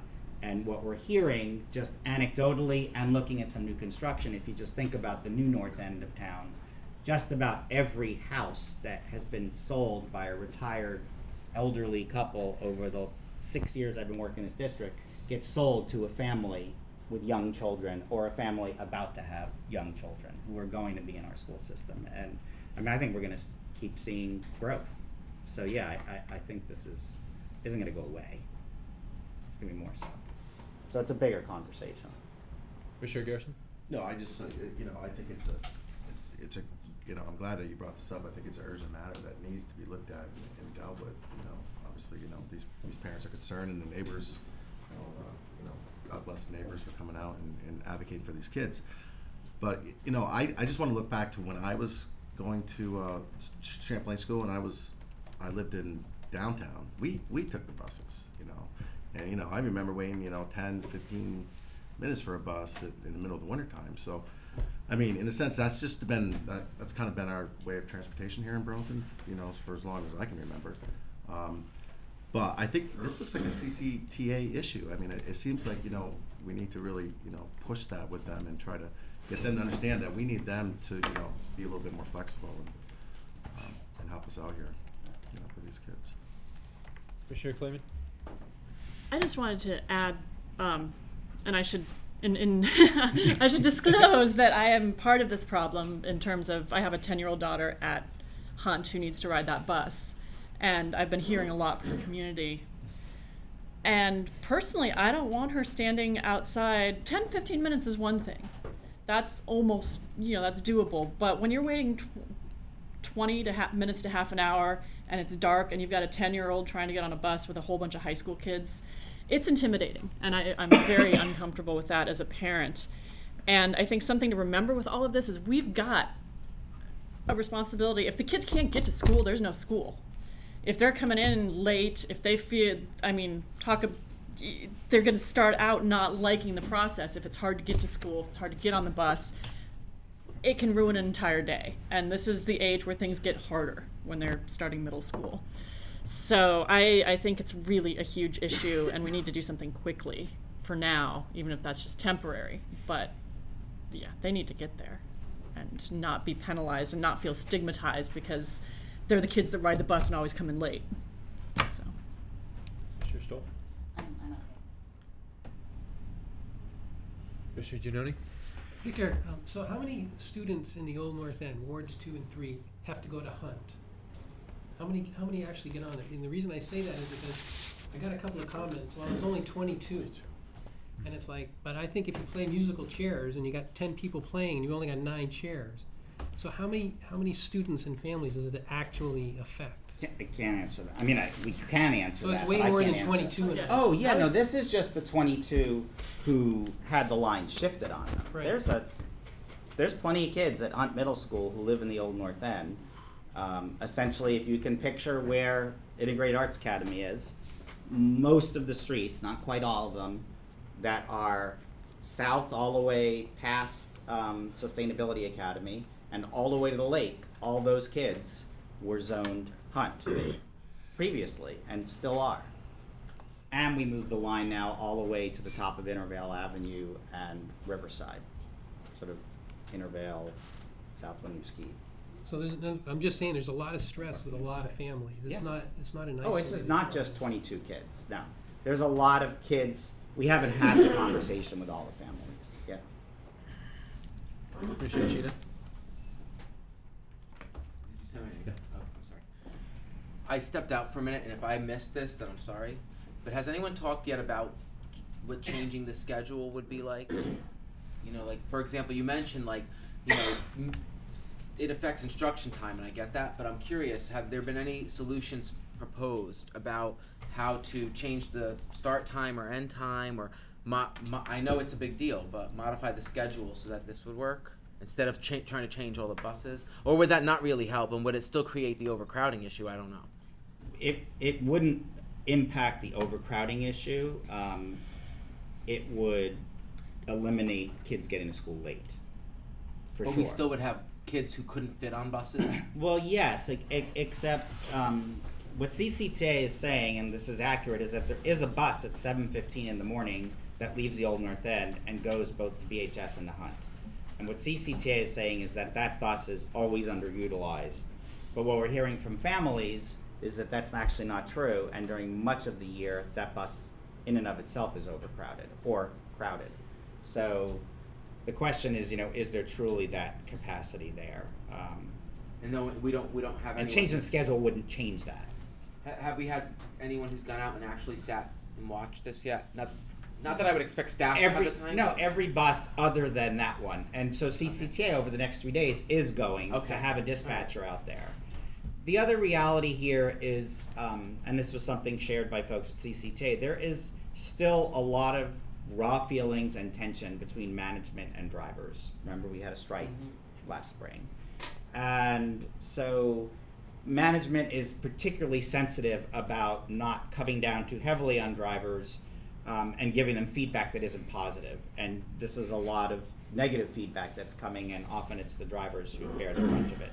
There have been a lot of cases, though, of kids being passed up, buses going around other buses and skipping stops. I mean, things that are not okay. Bus drivers getting directives to extend their line after school all the way to the Boys and Girls Club and beyond, and Len and I arguing with the bus driver at Hunt. Now granted, this was the second week of school, that Monday, so 4 days in. He's saying, no, I only go to Cherry Street. And we're like, I had my computer out, literally, I'm showing him the email. He goes, I know nothing about that, I'm taking these kids to Cherry Street. And so he didn't call the supervisor and check? That doesn't happen, it's a weird system. It sounds like this is a really complex, multi-layered system issue, like. And we don't run, I mean, that's the thing, is we don't run it.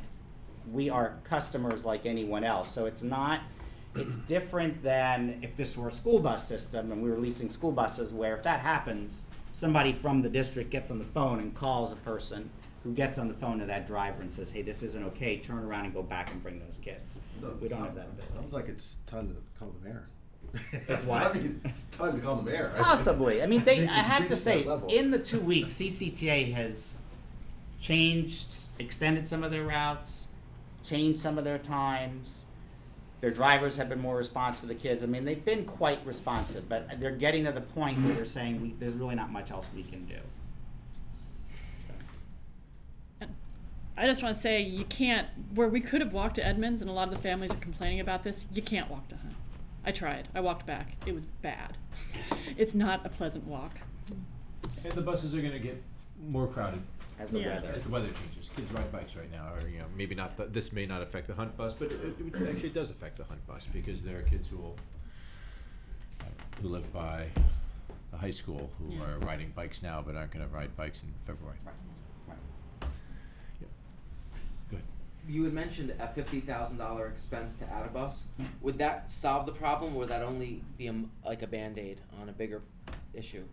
I think a school bus could solve the problem. It's a lot of money. It is. But I just was curious, because if you're saying $50,000 and this problem's solved, that's different than saying $50,000 and it's a little bit better. You know what I mean? So let's imagine we had 50 kids on that. So that's $1,000 per kid. We pay CCTA. If a kid rides the bus, if my daughter rides the bus every day to and from school, we get billed as a district of $212. So it costs $800 $212 versus $1,000. So, it's like, I would love to know, are there more creative solutions? Can we just pay double the CCTA and say, can you get another bus with that? Like, I don't know. Those are those creative solutions that I feel that CCTA is not thinking that way. So, could I move really quickly just to the bus pass Please do. piece? So, refreshing people's memories, and sometime somebody maybe remembers where it was in the budget process. I don't remember if it was in the original budget or after the budget didn't pass in March, but a decision was made to save essentially $120,000 that we had been paying CCTA. And with the general idea that what we could do is we could charge some families, all families, older kids, all kids, but some portion of our kids, enough money so that we could recoup that $120,000 in a sense, and not have to pay it to CCTA. So I met an ad hoc committee formed over the summer. I agreed to be on that sort of from the district level. It was me, Len, middle school admin assistants, and high school admin assistant. And a decision was made, if we're gonna move forward with this at all, we're only gonna look at cost savings in middle and high school. That it would be too much to try and figure this out first year in elementary school. The thinking was come up with a pass system, charge kids who do not qualify for free and reduced lunch for a bus pass, and actually charge them the true cost, so that $212 roughly that it costs us for someone to ride it every day. And the more we discussed it and the more this got shared out with CCTA and others, we landed on the position that for all the hassles that will be created out of this may not make a lot of sense. It's going to be a public relations disaster potentially. people really upset. What happens when kids from BHS, and I pick on BHS because of where it's located, which is basically near where nobody lives for the most part. What happens when a kid has lost his or her pass? How do they get on the bus? CCTA drivers are put in awkward positions when a kid doesn't have a pass. Kid goes, I ride the bus every day. The driver says, look, I can't let you on unless you pay. Kid refuses to leave the bus. This has really happened in the past. CCTA calls into the school, or if it's at a bus stop out on the street somewhere, calls the police. Everybody's late. The bus is late further down the road. It's how will the administrative assistants deal with this?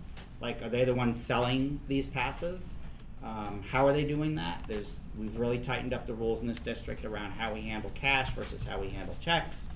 Can we even take checks that are made out to CCTA? Do we circumvent that? Do they make out to the BSD? I think this is one of those things where this was a good idea, and it would have made sense to have thought the whole thing through before deciding to put it in the budget. That being said, that's $120,000 that we need to save. So if we don't save it by having people cough up some of the cost of writing CCTA, it's going to have to come out of something else. And again, it's going to impact kids.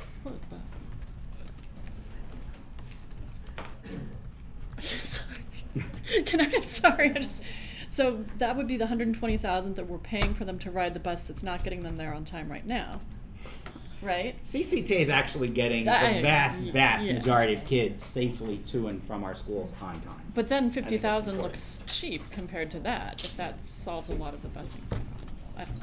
Maybe it's late and my brain is I'm not seeing the connection Okay. there. Commissioner Mattson. On that bus passage, I mean, I know I asked a question about how were we going to pick up the money, how were we going to collect and everything like that. And one thing I had asked about was my school box, which is what we use for lunches. Did that turn out to not be a feasible way of doing this? I mean, we had put this in, the PR side of it. I mean,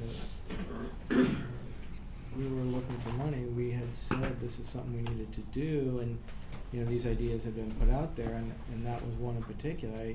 The PR side of it, I think that we as a board had kind of already made that decision. So I guess most of my question, I'm sorry for making that statement. And then my second part is, did we look into something like my school box on a collection side? Because there'd been an indication that I've seen when I asked the question that we could do it that way. Did not look into that. So what you're talking about is, could a parent just go online, just like I do for my daughter's lunch account, and pay for it that way? Yeah, because there's an account for lunch. Let me just point it out. And so I think that the difference here is that it's less about that, because what happens now, because I asked this question of Claire Bushnell, who's the admin assistant at the high school, and Amy, you could chime in here if I have this wrong, is that even at the high school for lunch, if a kid has 0 in there, they don't have the kid go hungry. But the bus is a little different. And I can't remember exactly what it was, but if it was, say, it was non-free and reduced lunch or whatever we were doing, if everyone who's non-free and reduced lunch simply has on their account that during the year you need to add an additional X dollars to your account to cover your bus, is that feasible?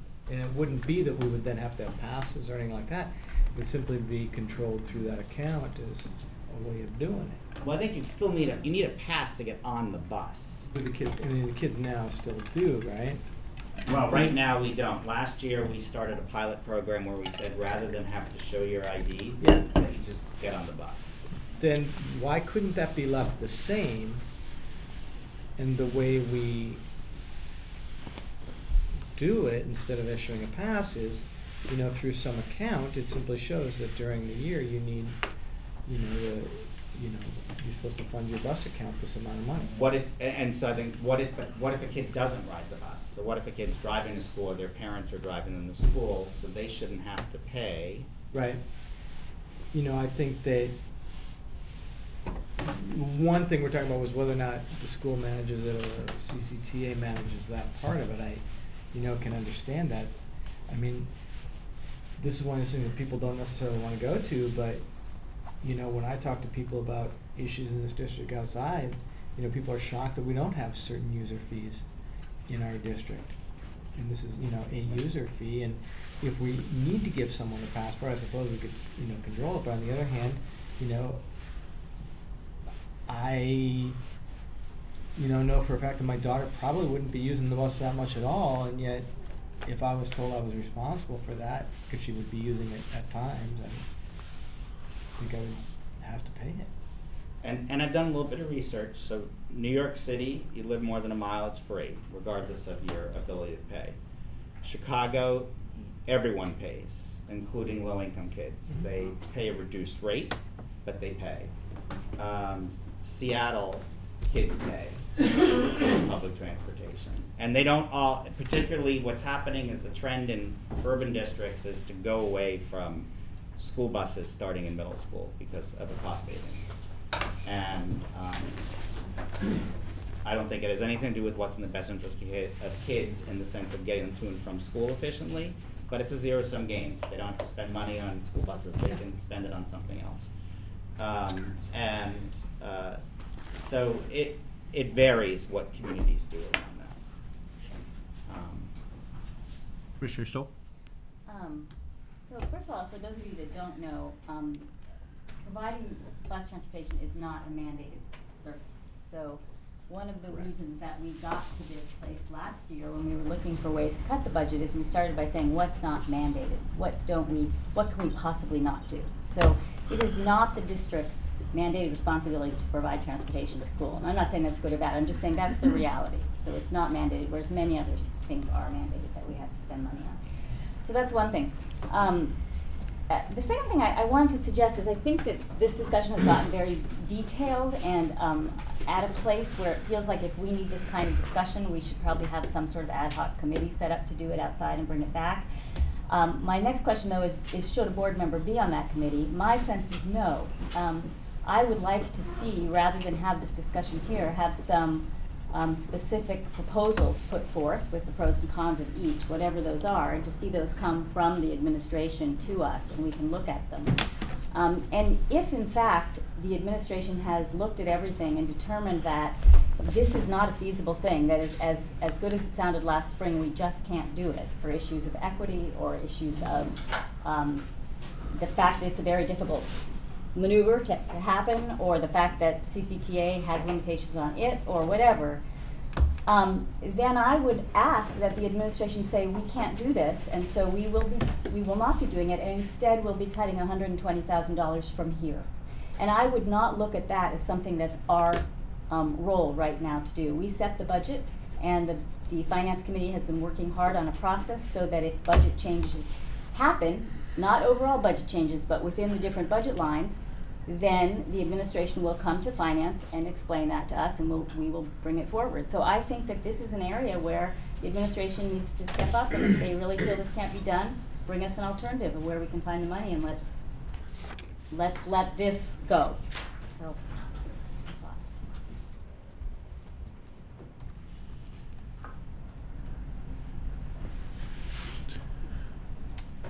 Seeing no further questions, that seems to be a reasonable, response. I don't know if it's helpful to have a board member on such an ad hoc committee, or maybe have a board member who communicates, whose responsibility is to communicate with that ad hoc committee, even if he or she's not sitting on the committee. That seems to be, having a menu of options, and the benefits and liabilities for each would be what's a reasonable time frame to expect for something like that, would you think, Victor or Stephanie, Paul? I think we could bring something to the Finance Committee meeting in September, at least a list of proposals to be considered.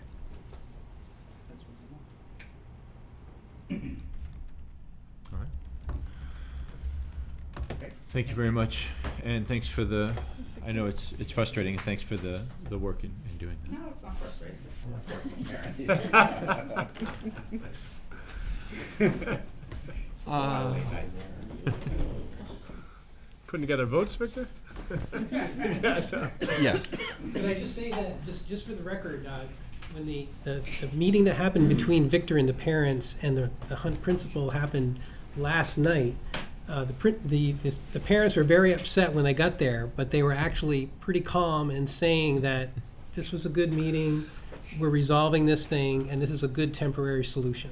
So the parents were somewhat mollified by the meeting that they had with Victor, at least the one that was last night. So I guess I could add that this morning I went to the other meeting and there were 3 parents and Victor and Len. And that, yeah, it seems like we're finding a way to get through it right now.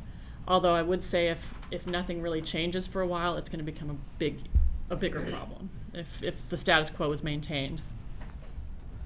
There's a particular, I mean, there are 3 things. There's a particular, intense crisis is an overused word, but there's a hot spot right now. There is also an ongoing issue with the transportation. You know, when my kids get on the bus, they can get the bus at 7:32 or they can get the bus at 7:18. They get on the 7:18 bus because they know if they wait till the 7:32 bus, there's not going to be room on the bus, especially when my daughter has to take her French horn and cello and she gets told not to even get on the bus. Third is we're getting a huge cost savings by working with CCTA. And we are the only district in the state, I'm making up the only, but I would think the only district in the state that doesn't have to pay for maintain its own busing or lease its own buses, and it's a massive, massive cost savings to the district. I worked in Shelburne for many years. They own 8 buses. They have drivers for all 8 of those buses. They have to maintain them. They have to, that's a huge expense that we don't have to do, and it's also in the spirit of sustainability. I mean, we're using a resource that's being underutilized at the times that would otherwise be underutilized at the times that we're using them. So,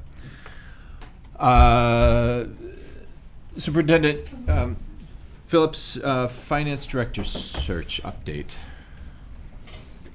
So we are maintaining a timeline document from the district website. If you follow the link through departments and you go to the HR department, there's a timeline link that we are continuing to update for this process, but I'll just give you a few highlights. One is that the Finance Director Search Advisory Committee is meeting this week on Friday for the process of reviewing applications. The plan at this time is then beginning on the 17th and 19th as needed to hold the interviews after the application review, with a recommendation from the Search Advisory Committee coming to me by the 22nd of September. That would then allow me the opportunity to do interviews with the finalists coming forward so that we could wrap up this process by the end of September. And then provided that a name is forwarded, or names are forwarded onto you, right? Correct.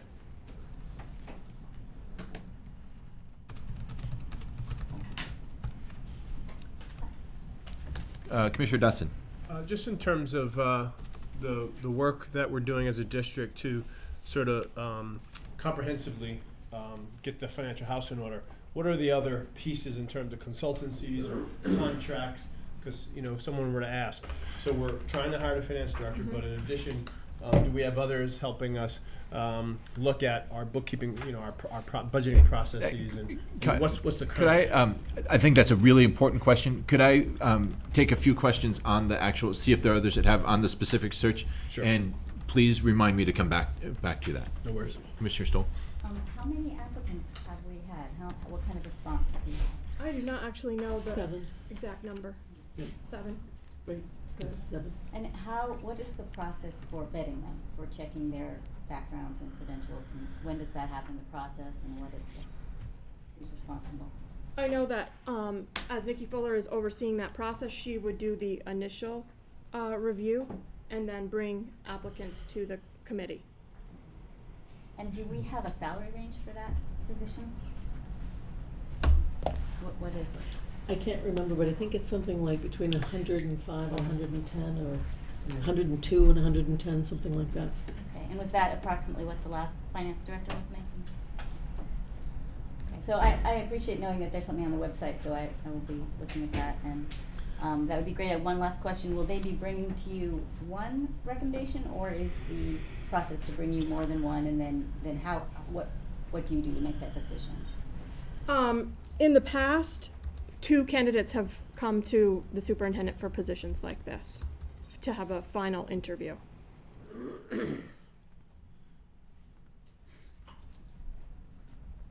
Other questions on the, yeah. Where is it on the website? I'm sorry.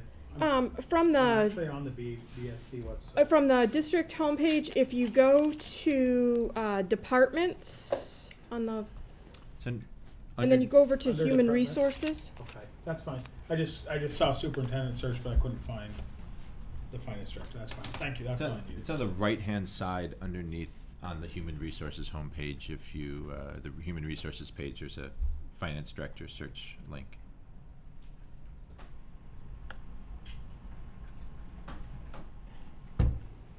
Commissioner Dotson.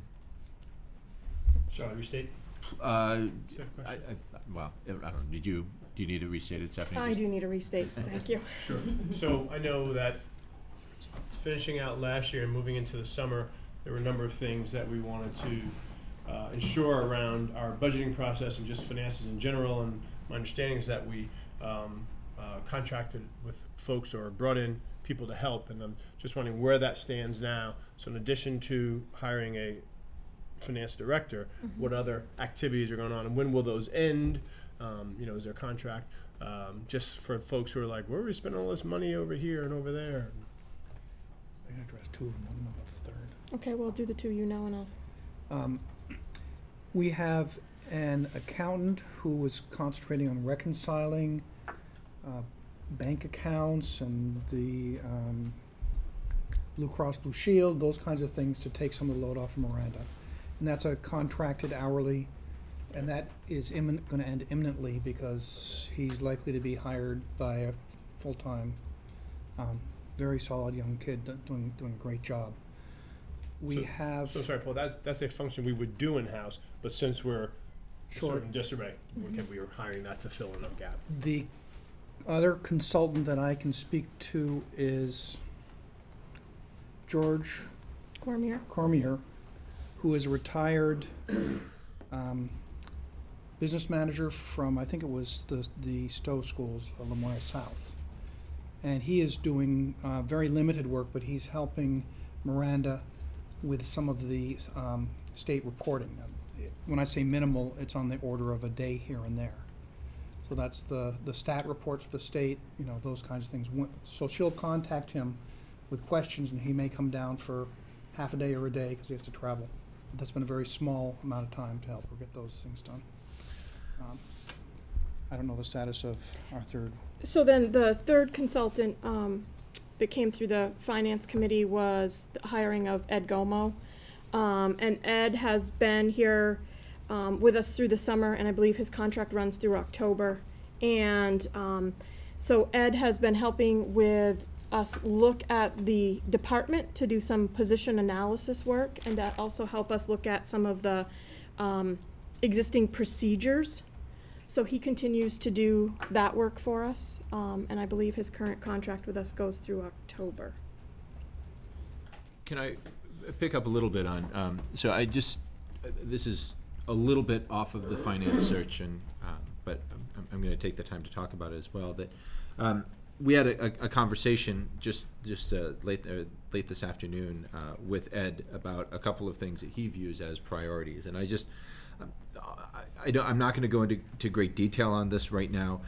Simply put, that he has a proposal that he is working on developing, saying these are the things that absolutely he feels need to be done. This is the process that we need to do them. It'll probably, and there's, I think he feels time is of the essence in here, and that a lot of this needs to be done in advance of the preparation of the budget for next year to get a handle on our budget reduction plan. And he has some specific ideas for how that budget reduction plan should go, as well as a personnel study largely around the finance office that he feels would prove beneficial in the long run and really help us to find some efficiencies and answer the question: are we understaffed? Are we overstaffed? Or is there just a mismatch between the personnel that we have and the needs? And just so we can answer that question that with real data. And so I say this not to go into the details of it right now, but just to say that very shortly, we even talked about bringing something forward today, but decided that even if we could get a proposal together, that it would be unfair to bring up tonight because there wouldn't have been time to get that to people and think about it in advance of the meeting.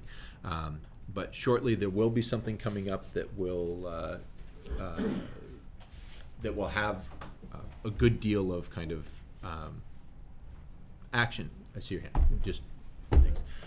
That will have some action that we should that he will be proposing that we follow. Commissioner Shumsky. Thanks, Patrick.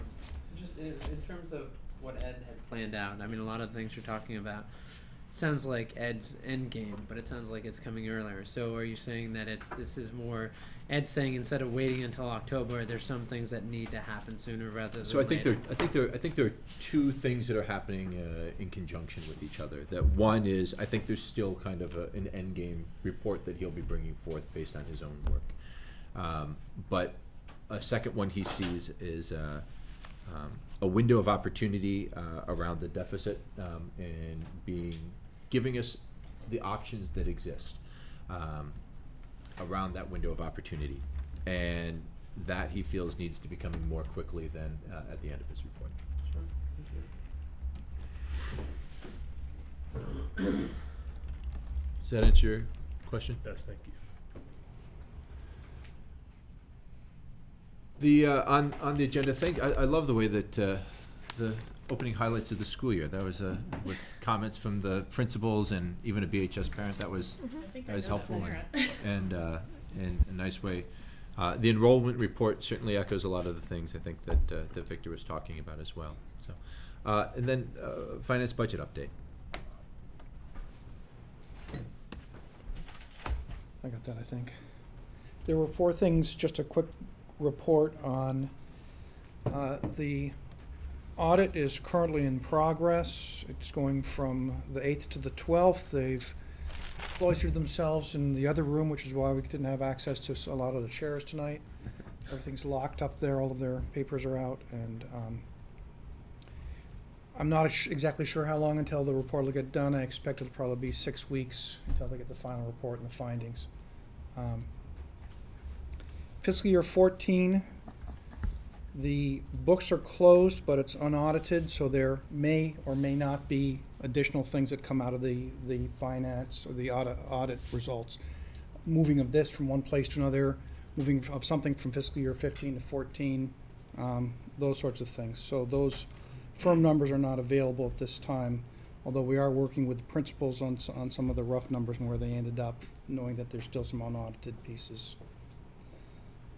Fiscal year 16 budget process. I think we want to be hearing some of those pieces. As I heard earlier today, somebody was speaking about making sure we had some of the ideas in hand before we got too far along with the process.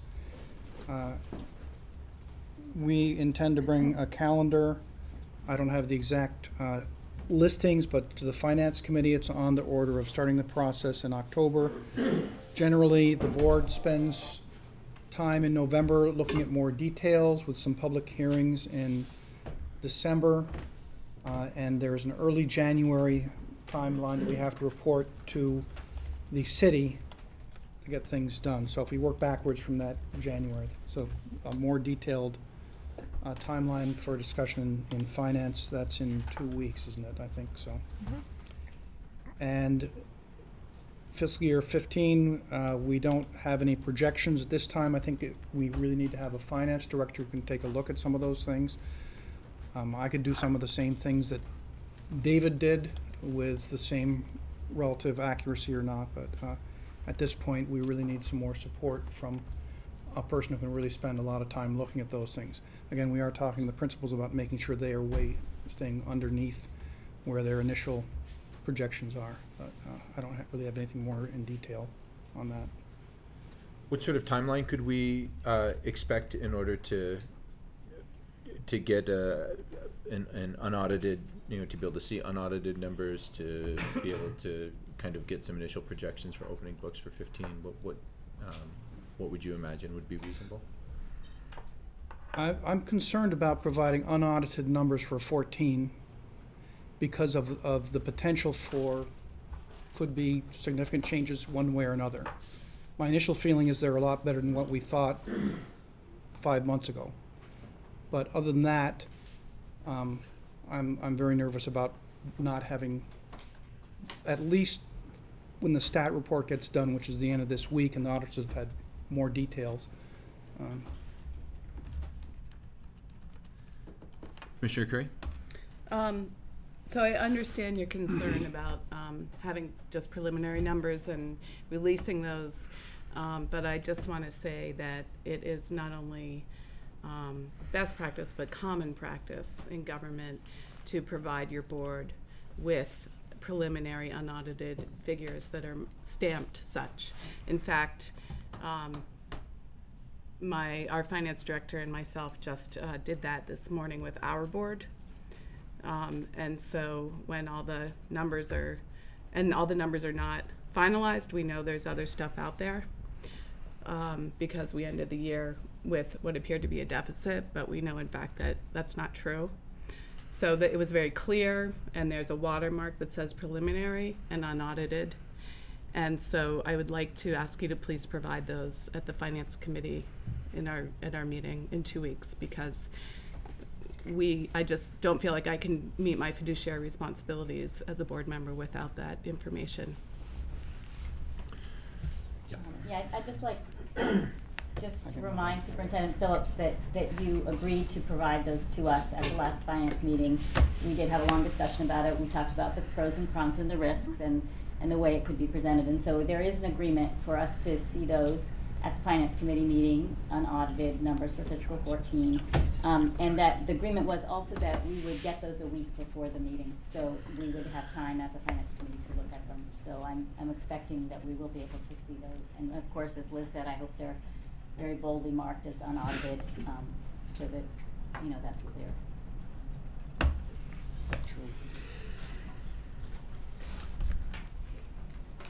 Other questions or comments? Commissioner Porter. Can you clarify what the instructions were to the principals? Not really. You can't? It was a administrative meeting. We were just talking about things in general, so there was a lot of discussion. So I didn't give them any particular instructions.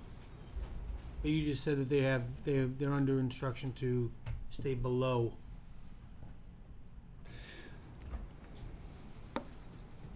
Maybe I didn't say exactly what I meant. I think we put into process controls, so when you have a budget number, you can't go over it. So that might be a better way of phrasing that. So if they had a certain budget number in a certain category, they cannot go over that number. I think we talked about that in finance. And Miranda, that's a new process that Miranda put in place. I think you were there, and so I am assuming that that's what probably they were helping the principals to be able to see. Amy shaking her head yes there, but helping them to, this is the first time they've been asked to do this, perhaps to understand what that actually means, I'm guessing.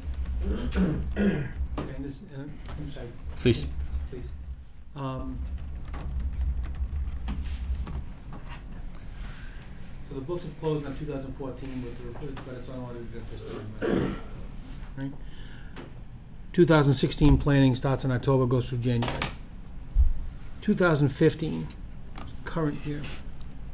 You might have to remind me on this, but when do we start seeing something to start making decisions on? Are you looking to me for an answer? Well, because I don't. Yes, I would be happy to answer that. This is an issue that can I? Yeah, please. This is an issue the Finance Committee has been talking about and waiting for information from the administration to tell us that they have had a chance to look at it, because they're very busy. But in our district, we haven't had a process to do this well in the past. So my hope was that we would be doing this by now, that certainly by September 1st we would have seen something that looked at fiscal 15 and showed us what our budget was, and we would start looking at variances month to date and what that meant for the year end. That hasn't started yet. My hope is at the finance meeting this month that we can, as a finance committee, pass something very clearly to put a date where we want that to have started, and hopefully it'll be a date that the administration can also. We're running out of time. Yes, I don't know running out of time is the right way to state it, but certainly at this point it is of concern to me that the school district is running, has been running for several months, and to my knowledge, I don't know that anyone is keeping track of what's being spent compared to what we asked them to spend. For example, the buses. So we were proceeding with the notion that buses would be going a certain way. Now it's looking like they may not, and I'm curious about other things. So yes, I am concerned, and I think we as a board should be concerned, and I am hoping that very shortly we will start having the monthly updates. Okay. So I'd like to place a deadline on this, because we can't go into the October budget planning sessions not knowing even where we sit in 2015. We just can't. I mean, it's just not prudent. So I'd like to see us all come to an agreement where there's maybe a deadline that says, as of this point, these are now provided to us. I mean, we've got some fairly, except for Kyle, we've got some smart people on this board. And that's only because we went to grad school, where he went, and we just don't count that. But this information has to be entrusted to us to be used prudently and pragmatically. And so I'd like to, I don't want to hope anymore. I want to say if it's not done at this point, then we have an issue, and we're gonna take this to the next step of, this has a lot to do with trust. If anybody wants to know what trust is, this is trust. And I have to be trusted to get this information. If I'm not getting this information,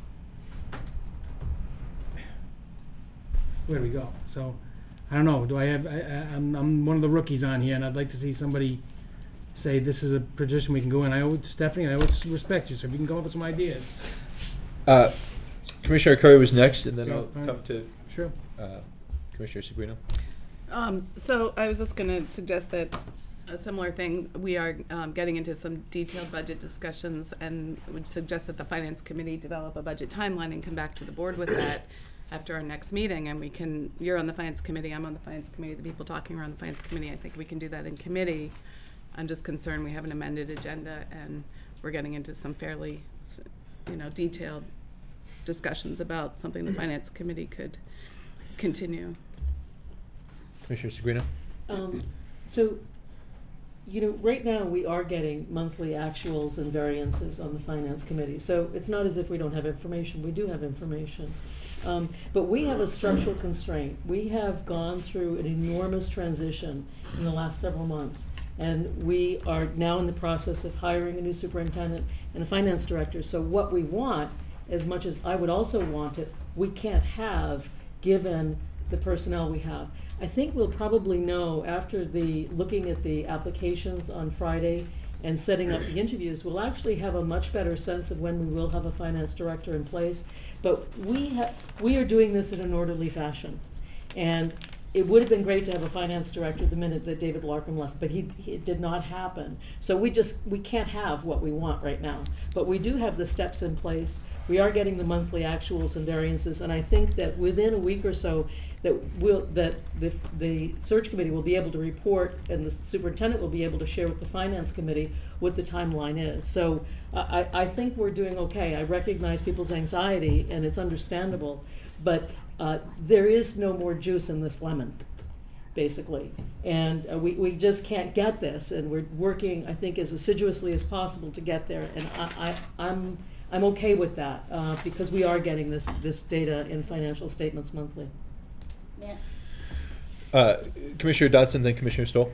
I think it's helpful that we have the proper dialogue about this as a board, so I appreciate Mark's insistence. I agree that we're all, as representatives, in a position of dealing with a very precarious situation around trust, but I'm also compelled by Commissioner Seguino's comments. I think we should all be clear that, so at some level, so Mark asked a question, let's create a deadline, we say it happens by then, if not, we will proceed. My understanding, to take Commissioner Seguino's comments further, is that we could say the deadline's not met, have consequences, fire, Stephanie and Paul, we still be in the same position around the information, right? That around getting the lemon out of the juice out of lemon. There's just not, if that's the case. I'm asking, is that the case? And I'm still, as a board member, trying to understand it. But do our circumstances put us in a situation where it is just unreasonable to ask for things that in an optimally functioning system we should be able to give the answers to? So it is not at all, I don't think, illegitimate or unreasonable for a taxpayer to be asking for things that we actually are not in a position to provide because we're working our way out of a situation that was significantly less than optimal. Is that so? I'm kind of putting it out for us to, because I think it'd really be good for us to be having similar conversations as a board as we're out there around our understanding of this thing. That's a proposal to my colleagues. Commissioner Stoll, then Commissioner Chomsky. So I think there's some difference of opinion as to whether there's more juice in the lemon, and that's a challenging place to be. I would disagree with Senator Seguino that we are getting what we need every month.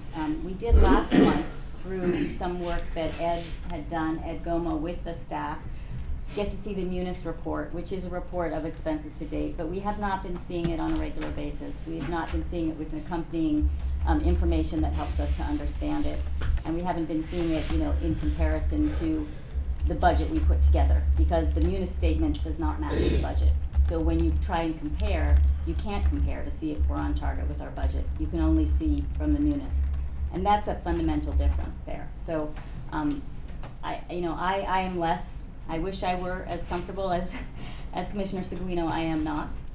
Yet I am cognizant of the fact that there may not be more juice in the lemon. I did ask, we did at the finance meeting last month, ask the question of the administration if they needed more help, and we were willing to provide that. And I've been very clear, and also in other communications with Superintendent Phillips. And so I think they have responded that more help is not the answer either. So that is somehow a little bit difficult to get around. That, if there's some more juice there, maybe if there was some way to squeeze it, we're not doing that. We're not doing all we can.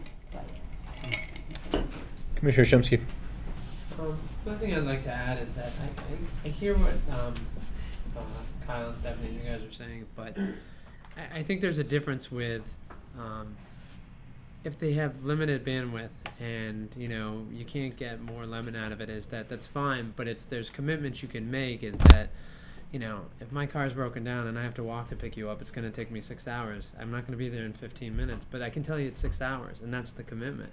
And I think where some of us are feeling just a little bit nervous is that the delayed commitments that's what we're looking for. We're not sitting there and saying you need to operate like a well-oiled machine like you did 2 years ago. We're just saying, based on how you're operating, we need to be able to operate the district and fulfill our responsibility based on your commitments. And maybe I misheard it, but it just, from what I heard, because I had to miss the last finance meeting, is that Stephanie committed to providing those numbers. Now I hear Paul saying we're not going to give it to you. I don't recommend giving them to you. That's the type of thing, is like, if we're going to set up timelines and we're going to have commitments, is like, I don't want senior staff contradicting one another.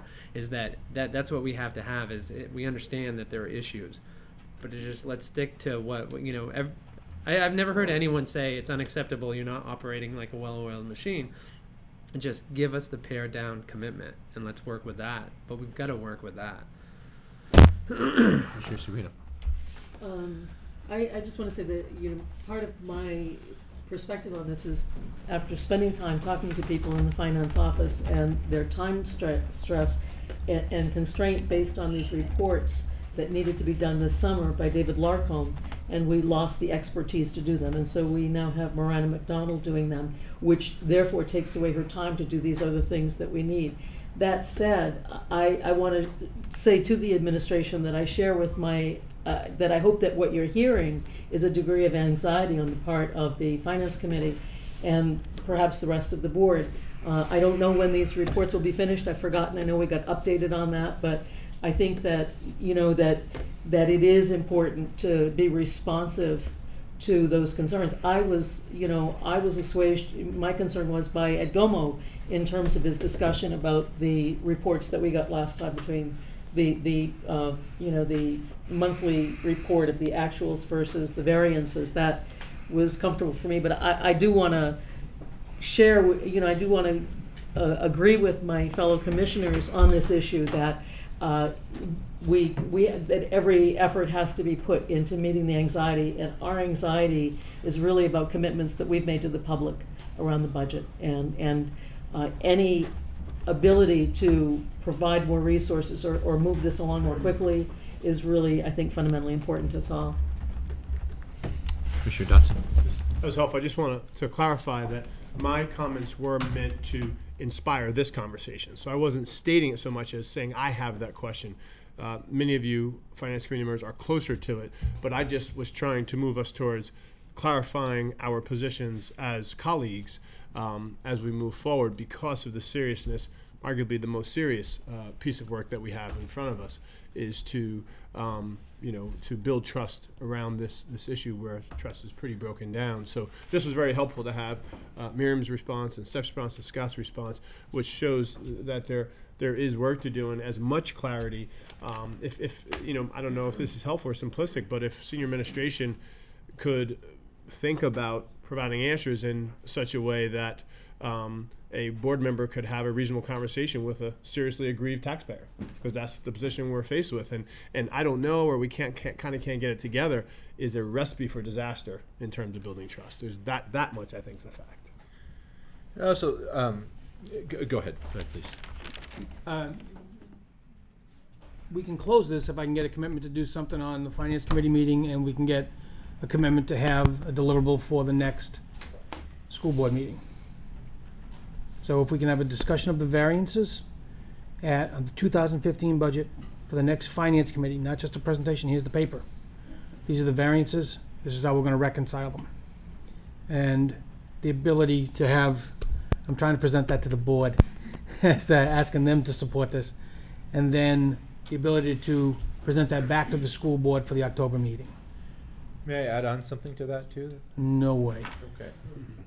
Well, I think the other side would be, the additional side would be that this discomfort is felt in lots of places on the board. I'm not going to speak for everyone, but a lot, we've heard discomfort in lots of places on the board, particularly out of those in the Finance Committee.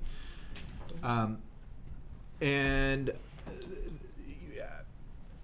having some monthly actuals with the variances and seems to be not a to my mind, seems to be not an extreme request to have the books open, and this is an important thing for us to see.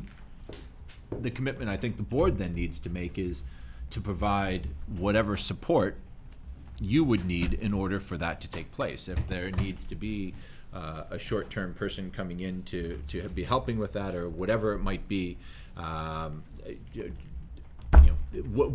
do you need? What sort of support do you need in order to make that possible? Simply put, a finance director. Somebody who really can dig in and understand all of the revenue side of the equation as well as the expenditure side of the equation, and put it together in a way that they can solidly say, this is the actual numbers. That is pretty much. We need that level of expertise at this point. There's some work that Miranda can do, but Miranda is an accounting manager. She's not a finance director, and it's really going to take someone that can go through what David left for documents and have that critical eye to really know what's in those reports. Commissioner Curry. So my question is whether George Cormier or Ed could fill that role, and if not, why not? They refuse to put their name on things. They don't want to. What, have they been asked? Yeah. They're not hired. That's not the reason that they've been hired. But I would like to suggest that, or propose that we hire someone as soon as possible to come in and start looking at the fiscal 15 budget, keeping that as a discrete thing that someone does. Everything else maintains where it is, and that we hire someone with good knowledge, some experience in schools, as on a consulting basis to come in until we have our finance director up and running. Because if you think about it, if our finance director comes in at the end of this month, he's not going to be able to jump in and the next day tell us something. He's got a month, or she's got a month of lead-up time until she can be helpful. So I think getting another person in there of high caliber who can work on fiscal 15 numbers, thereby, in a sense, being able to hand it off to the finance director. So the finance director comes in at least with some organization would be an excellent choice. And I would encourage that. And so I guess I would encourage perhaps spending some time tomorrow, perhaps reaching out to the Vermont School Board Association and getting someone who would be able to come in. I do think there are some people that we could who have that kind of expertise. Even one other thing I might suggest is perhaps even getting a retired person or even someone who's actively working at another district who might be willing to do a little bit of extra work for us. Commissioner Dotson. Yeah, so I just, this helpful clarifying conversation. Mark said what he would like to see. Miriam put it in the form of a, I think strong suggestion, but I can't see another course of action. So our professionals just told us the reason we can't get the answers is because we don't have someone who's willing to own it and who has the skills to do the work. And we are looking at least a 2-month period, which is the period of setting up for the next year's budget, within which we won't have the person who our professionals are saying is the person we need. So I think with a great deal of urgency, we need to get that person who has the skills and is willing to put their name on it so that we can get that information. It's untenable for us to go into September and October, to be late October with having a conversation similar to this, to where we're really not sure and we haven't had the person with the caliber of experience and et cetera, et cetera. Can't happen. Commissioner Curry.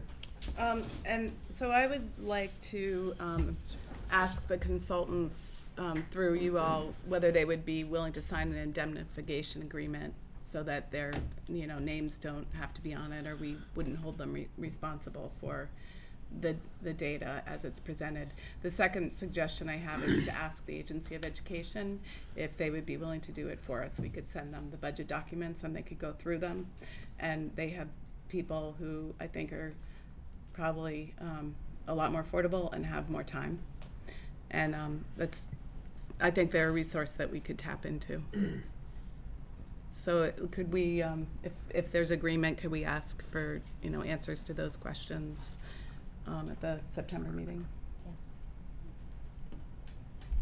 I'm sorry, can you clarify answers to which questions? Would the consultant sign an indemnification agreement? Yes. And could you please ask AOT, whether it's Bill Talbot or someone else, if they could help us? And if I could add on to that, perhaps the third idea that I threw out about talking to existing financial directors at other school districts to see if they might want to help, if we could look into that.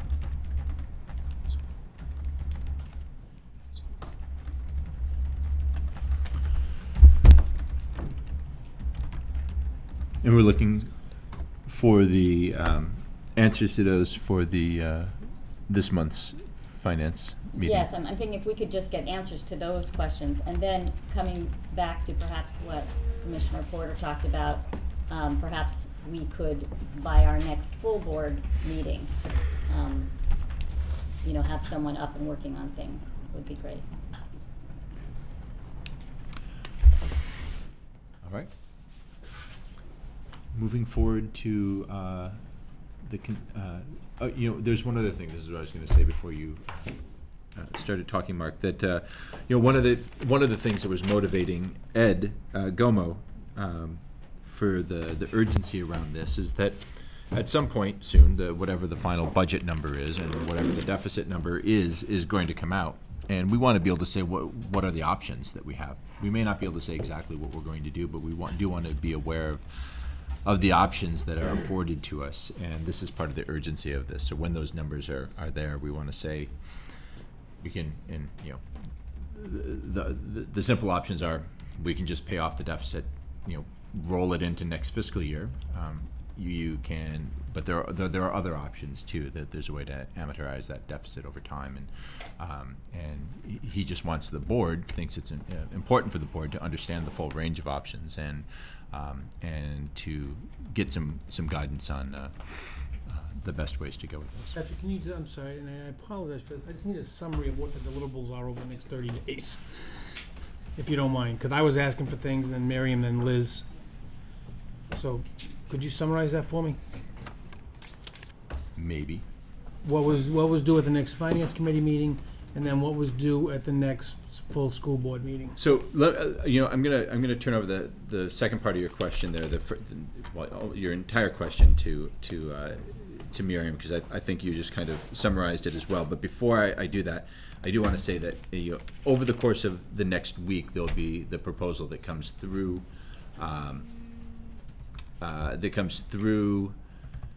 Ed on a couple of deliverables that he thinks. So that's something we should be looking for over the course of the next week. Now. Okay, so I'm also, since you started talking a bit about the deficit, and I know I'm going to talk about my motion related to the deficit in a little bit, I'm going to pass these around. This is not to talk about right now, but when we get to the motion I'm proposing, just so people have a few minutes to look at it. So my understanding, Liz, help me out here. My understanding is that in terms of immediate deliverables, we've asked to look into the suggestions that Liz made about looking for ways to get extra help around specifically understanding the fiscal 15, the present year budget, how we're doing, and understanding what our budget looks like and how have we done so far towards getting to it, and if there are any big issues that we already know about, like for example the buses or G.D. Collins severance package, that we are thinking about how those are going to fit into our budget so that we can end up with no deficit at year end, which is our board goal. So that was one thing. And then related to that would be that by the next finance meeting, that would be started to be working on. And I hesitate to put a deliverable there specifically, but that we would have someone in the administration that is working on it. And it would probably, it sounds like it'll have to be a new person that we hire, but perhaps things would change and you would shuffle who does what, and it might be Paul or you or something. So that was my understanding that came out of this discussion here. In terms of deliverables for the next finance meeting, the one thing we talked about tonight was the fiscal 14 unaudited deficit numbers. At this point, we don't know what the actual deficit number is. We had an estimation, but by 1 week from now, we should get the information so that 2 weeks from now at the finance meeting, we can discuss it.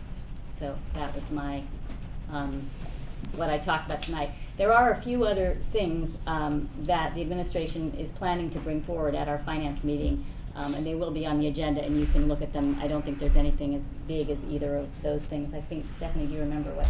The only other big thing that comes to mind is that we said we would bring you a calendar timeline Yes. for FY16. I think that's the other big thing I would That's note. right. And we had talked about, another thing, and I would use this if I can, just to invite people to come if you like.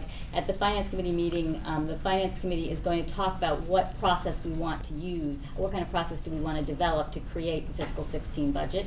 And Superintendent Phillips said that, I think you said by the October meeting, that she would come to us with sort of, this is what I would need to maintain all current programs. So that would be a starting point for us. So does that clarify things for you, Mark? Is that okay? It's on the finance committee when I got that one. Can you just remind us of the time and date of that next meeting? Yes, it is. 2 weeks from today. It is 2 weeks from today, here at 7 o'clock. That's the 24th, right? Yeah, it's 23rd or 24th. 23rd. I've been really bad lately with this. 23rd, what time? 7 o'clock. Okay. And Mark, I can fill you in later if you need. All right, moving on to the consent agenda. Get a motion on the consent agenda. Move to accept the consent agenda. A second on the consent agenda. Commissioner Mattson. All in favor of the consent agenda, please say aye. Oh, I'm sorry. The consent agenda is. I'm curious whether I've provided someone with accurate or inaccurate information as to whether questions could be asked about it as opposed to itemizing things without having to pull items off the agenda. I don't. Because I know in the past we've had issues where it's like, oh, could you just clarify for me? Well, let's go ahead and yeah, sure, certainly. I think if it's material. Okay. Right. Did you have a question that you wanted to ask? Oh, Commissioner Shumsky, I'm sorry. I just wanted to hear, and it's not material like a question, I just wanted to hear more information about Karen Stewart. I didn't know if that was, do we need to pull, I'm not trying to pull that, I just want to hear more information, that's all. Yeah, it's a great question, Scott, and it's one that we certainly have operated in that way in the past. When there's a question on the consent agenda, it's been brought forward. I don't know the short answer by precedent. That's certainly how we've asked. So I think that's a fair question to ask about the recommendation to hire Karen Stewart. Are there specifics? I mean, did you share, Yes. Commissioner Yeah. Halliday? Yes. Okay, so Yeah, and just a little bit more about your thought. It's just about this individual is that I saw the information. I don't think I saw how it kind of unraveled. And it's like, obviously, I don't want you to give away personnel decisions that are confidential, but right. Karen came forward as a very strong candidate based on her experience. The committee felt that given her experience as a building level principal, that she would be a good person in the interim to fill the assistant principal role at Burlington High School.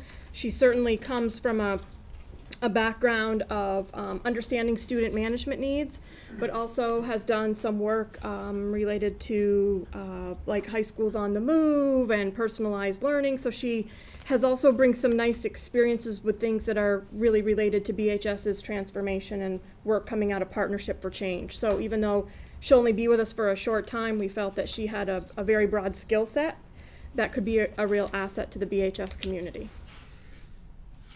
Commissioner Gina. I'm just curious, since we are talking about, you mentioned that she was a principal. Is that in Burlington or another district? No, Cabot. Cabot? Mm-hmm. I was just curious. I have no question about your decision. You know, it was just curiosity. Yeah, please. What was and I'm that? sorry, when you said the committee, it's like maybe I missed that because I did read what you forwarded on, but the committee, so it was just a committee of individuals made of just like any other hiring committee for the interim position. Right. Okay. Yep. Thank you. Yes. Again, it's a question on the consent agenda. I don't want to pull it out, Ben. Is that okay? Just a simple question. Clarification. I told Scott, I'm not a lawyer. Okay. Do you have an answer for me? Can I? No, I'm sorry. Okay. You finish. So I just had a question on Tanya Hayes, Special Education Coordinator, new position approved 6/10/14, and I'm trying to remember when and how that was approved, that position. It was approved at the general, I think that one was officially approved at the full June board meeting for a special education coordinator. Because I usually keep my ear right attuned to the special education stuff, and I don't recall, does that come out of Dylan's sort of reorganizing special education to have a more centralized focus? It sounds like from the title, that's what it would be. Yes. So did he, I really don't remember that, Patrick. I often don't remember things, but do you remember when it was approved by the board, or? I can only go by the note here that it says it was at the June meeting, but I don't have any more details than what's listed on the consent agenda. I actually want to say that it was approved at the August meeting and not the June meeting, but Well, I wasn't at that meeting, yeah. so perhaps that's why I don't remember the conversation. But does anyone? But I'm not positive. I can look on. I think that. Let me check real quickly to see. That was my recollection, at least. What was the first date? June what? June 10th. Here's the June 10th minutes. No, it was not the August meeting. Here's the June 10th right here.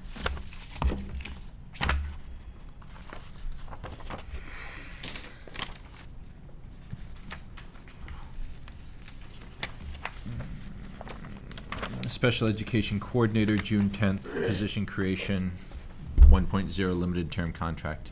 Okay, all right, thank you. So, and I'm sorry, this is just a matter of procedure then. So can you put that in the consent agenda when that calls for specifically to be approved as a new position? Say that again? The consent agenda is just bundling together a variety of actions, presumably for just efficiency. If someone That's has a concern about it, not even a big concern, just a little concern, perhaps that's why it should be But can a new removing posi- things which, from it. but can a new position which by policy demands a discussion and an approval, can it be put into a consent agenda? Well, it sounds like you had that. This is. Okay, so we have two different questions going on right here. So, in your past practice, yes, that a new position can be thrown into the consent agenda. The creation of a position, that's the code down there, PC for position creation, can show up right there. At some point, and I don't know exactly when this this change took place. New position creation now has to come in front of the board Finance Committee. I'm sorry, Finance Committee. Thank you, Nikki. Has to come in front of Finance Committee to get an okay for that position to be created. Previously, that was not. That was just thrown on. So that was before June? Dates are. I'm not being a smart guy. I know you're not. I know you're not. I'm not sure exactly. I don't know when the board approved that new policy or the new. It's actually not a policy. The new procedure to follow for that. It would have been around that time. It could have been at that same meeting for all I know. I don't recall the exact timing on it though. Yeah. So one of the things that's come up since that time, since we passed that, was how are we going to operationalize this? And that was something that I was hoping that, I think it was the last Finance Committee meeting before the last one, you and Nikki had agreed to get together and talk about processes and procedures, and I would think that would be part of that discussion. So, I would encourage if you two could come forth with some procedures that we could think about. That would be great. Okay. Yes. I just had a question about process. On the AP recommendation, I presume we went through our standard process, and can we assume that implicit in that is that this is the candidate that the principal supports? And was there teacher involvement, and is there any teacher support for this candidate? I'm not sure that's a process question that can be answered in a situation like this, in an open meeting. I'm not sure that it can't be. I'm just not sure that it can be. I don't know. Yeah.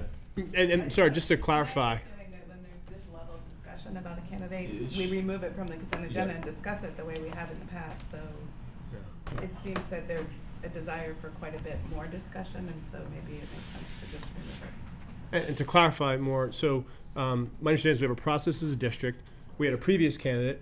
There was a putting forward that candidate from the school. That process had behind it teachers and the principal. I'm asking, is that same thing in place for this candidate? So Yes. Yes. Okay. Yeah. Yeah. That's okay. Send that question. I just noticed our HR director's in the room. I didn't know if they had anything to add. This hiring. Basically answer all your questions, unless you have a specific question. So after the fact, there couldn't, well, at least as far as the process, on the new process that was initiated, there couldn't be someone from the process who come back and say, that's not my candidate. Because there's a process that had people, you put that candidate forward, so that's the candidate, and if that person gets hired, that followed the process that we have as a district for a person to be hired. Yes. Okay. All in favor of the consent agenda, please say aye. Aye. Any opposition? Consent agenda passes. Next is our new item 7, a deficit reduction motion. Miriam. So does anyone need one? Pass them out. I had a limited number, so if you don't have one, you might have to look over someone's shoulder. So just take a moment to read my motion. Whereas the Burlington School District anticipates receipt of monies from the City of Burlington as a result of pilot payments owed to the city from the Burlington Electric Department for fiscal years 2014 and prior. And whereas reduction of the district's budget deficit is a priority of the Burlington Board of School Commissioners, now therefore be it resolved that it is the intent of the board to apply the aforementioned funds to reduction of the deficit. And be it further resolved that the board directs the superintendent to document to the board's finance committee at regular intervals during the fiscal 15 budget year the manner in which this directive is implemented. Do we have a second? Second. Commissioner Kirk was second. Would you care to speak to this? Sure. So I just want to start by making sure that everyone is aware of the recent developments in the city that this money applies to. And I'll just take 1 minute to summarize that because I know we have talked about pilot monies before. So this is a different situation. Recently, the city of Burlington determined that there had been some overpayments to them, to Burlington Electric from them. And I don't know all the details about it. It has been in the paper, and I think perhaps Patrick may know more of the details than I do. However, the result of that was that the city negotiated with Burlington Electric Department a refund of about $1.4 million. The refund is for overpayments that were made in the last 6 years, going back. The way the refund is coming in is in the form of what's called pilot funds, payment in lieu of taxes. These are funds that, according to our city charter, whenever the city gets, they keep half and we get half, we being the school district. This is traditionally how it's been done. Now, in fact, going forward, that is no longer the case. This year there were changes, and going forward, for after fiscal 15, starting in fiscal 16, the Burlington School District no longer is getting half of those funds. However, these monies are related to prior years. So these monies are not subject to the new rules and regulations around the district not getting pilot funds. And my understanding is that initially when the city negotiated this agreement, it was their intention to give the funds to us. At that point, we double-checked through our attorney with the Agency of Education to ensure that the Agency of Education was content with us to get these funds, and in fact, we got word just recently that they were. So therefore, it looks like we will be getting some sum of money from the city in fiscal 15. I am not sure of the exact amount. I'm guessing it's around $700,000, but I don't know the exact amount. I don't know if the city, in fact, knows the details of the exact amount. But it's going to be very close to $725,000. Okay, there we go. So very close to $725,000. That's a lot of money, and it is unexpected and unanticipated. So my motion, given that deficit reduction is a primary, if not the primary goal of this board for the next year, I am suggesting through this motion that we earmark that money particularly to go directly to deficit reduction. I think this is an important thing to do for many reasons. I think we have made commitments to the public that deficit reduction is our primary goal, one of our primary goals, and we need to honor those. I think the other agreement that we've made with the public is that we're going to continue to offer a high-quality education, but we're going to do it in a cost-efficient way. And that means we're going to be providing the same type, the same quality of service with less. And my fear is that if we do not earmark this money, that we run the risk of it being used for other issues. And I believe it is part of our, fiscal duty to maintain what we said we would do and to continue to operate in a fiscally responsible way. So I put this forward, and I hope it can be supported. Commissioner Chino. So I think that's a great idea. And I just want to throw out there, and I talked to Miriam, so this is going to be a surprise to you, but that we also, this year, we had this unanticipated expense of a payoff or whatever it's called, a settlement with the former superintendent, and we also have a search for a new superintendent. So I'm wondering if maybe, $725, right? The settlement was $225. So maybe we took this, if we take the settlement out of this, we could put $500,000 towards the deficit, cover the settlement, and then that doesn't touch the contingency money that we had and the contingency money we had could then be used towards the search, and there might even be extra. So this way, I guess what I'm proposing is maybe a friendly amendment, or we modify it to cover the settlement for the previous superintendent, so it frees up our contingency money for the search and still puts $500,000 towards the deficit. And I think the message we're sending then is we want to address the deficit, but we're also covering the expense of this leadership change. Thank you. Commissioner Dotson, Commissioner Truman, Commissioner Clayman. I'd just like a little expand on. I had a very similar conversation with Miriam, and in that same way, and in my own trying to understand where we are budgetarily as a board member, that I would suggest that we do earmark a certain amount of money to pay off any unbudgeted cost, the search, et cetera, because I think the public already knows we have a deficit.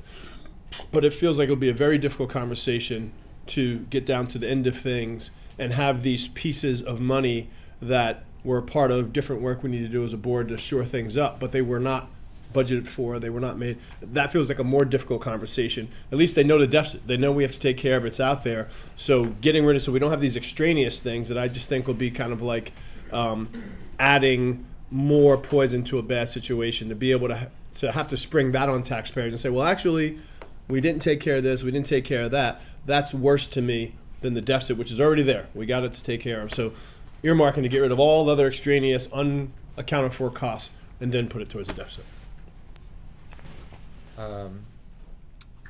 Next, Commissioner Truman. So, as I told Commissioner Stoll, I was really glad that she was bringing this forward. And I think it's really important, and I think it's an important message that we're putting out to the community. I did express some concerns about language that effectively takes the full amount, whatever that full amount is, and dedicates it. One, this isn't the forum to be budgeting, and that's what this starts to become. What I suggested, and I appreciate very much, Commissioner Stoll, you incorporated into your resolution, that the board is setting out its intent. It's intent for ourselves and a directive of sorts to the administration in the course of developing the budget, that this is, among our priorities, a particularly great priority. And I think the deficit reduction is one that, one, sends a very clear and very easily understandable message to the community that we're addressing this. That said, there are a number of issues out there that I think are important, such as you just were mentioning. And unless we're going to get into a situation of starting to budget by resolution and dedicating monies for A, B, C, and D, I caution against that, because I think that's a part of the process we should have, because it's a reflection of what our priorities are, and our priorities and goals for the district are what's reflected in the budget and how we pay for that. My suggestion, and I will offer it up as an amendment to have that discussion, is that it would be resolved that is the intent of the board to prioritize application of some or all of the aforementioned funds to reduction of the deficit.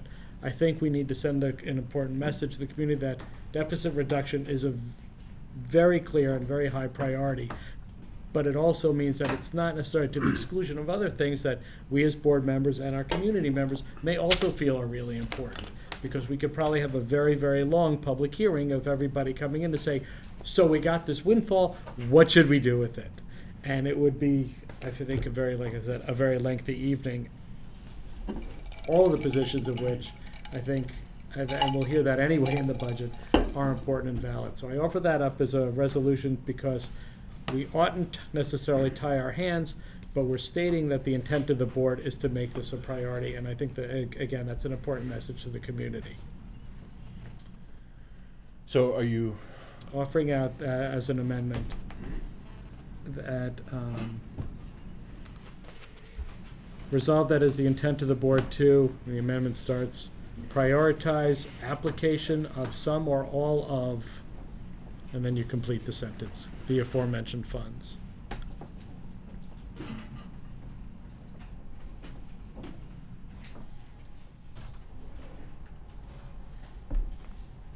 Can I just have a point of order, just a question? Yeah. And for those of the rest of people who aren't we're familiar too. So if you make it as an amendment, then we would vote on your amendment before we would look at this? It's an Is that- amendment, you as the maker of the Or you original bring a motion can friendly take it as a friendly amendment and then it's incorporated, otherwise there would need to be a vote as to whether to amend your motion. Okay, all right. So is that now my call to say something to you? Yours and David's. And David's, okay. So I'll tell you what feels comfortable to me. I don't have any problem with the first part of what you added, resolve that it is the intent of the board to prioritize application of the aforementioned funds. I'm not comfortable with all or part, so I would take that as a friendly amendment. I feel that prioritize means basically, you prioritize something, it doesn't mean that it's absolutely 100% there. So I feel it still gets the spirit of what you're saying, to keep prioritized but not have all or part. I think all or part really weakens the message and the meaning of it. So I would take part of it. I don't know, David, do you have a? I think that putting them, the intent of the motion was to put the money towards deficit reduction as the spirit of the motion, and I think that we should take all the part out. I think it should be directed, to deficit reduction. Are you willing to? I mean, I would accept. Hold on just a second, David. Are you willing to change your amendment to, it is the intent of the board to prioritize application of the aforementioned funds to reduction of the deficit? Yes, yeah, that's, Both if you're comfortable considered with that, friendly. and I think that All right. covers the intent of what I want to do. Commissioner Clayman. Thank you. Could you say that one more time? Yes, resolve that it is the intent of the board to, and this is where the change would be, prioritize application of instead of apply.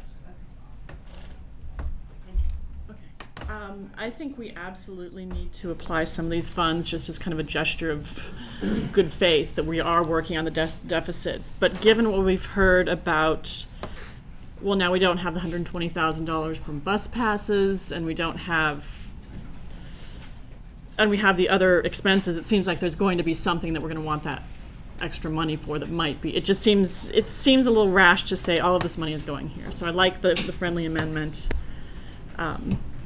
But I think we need to be aware that we're going to have to cut other things if we don't use this money. Commissioner Segrino. I support both the motion and the amendment to it.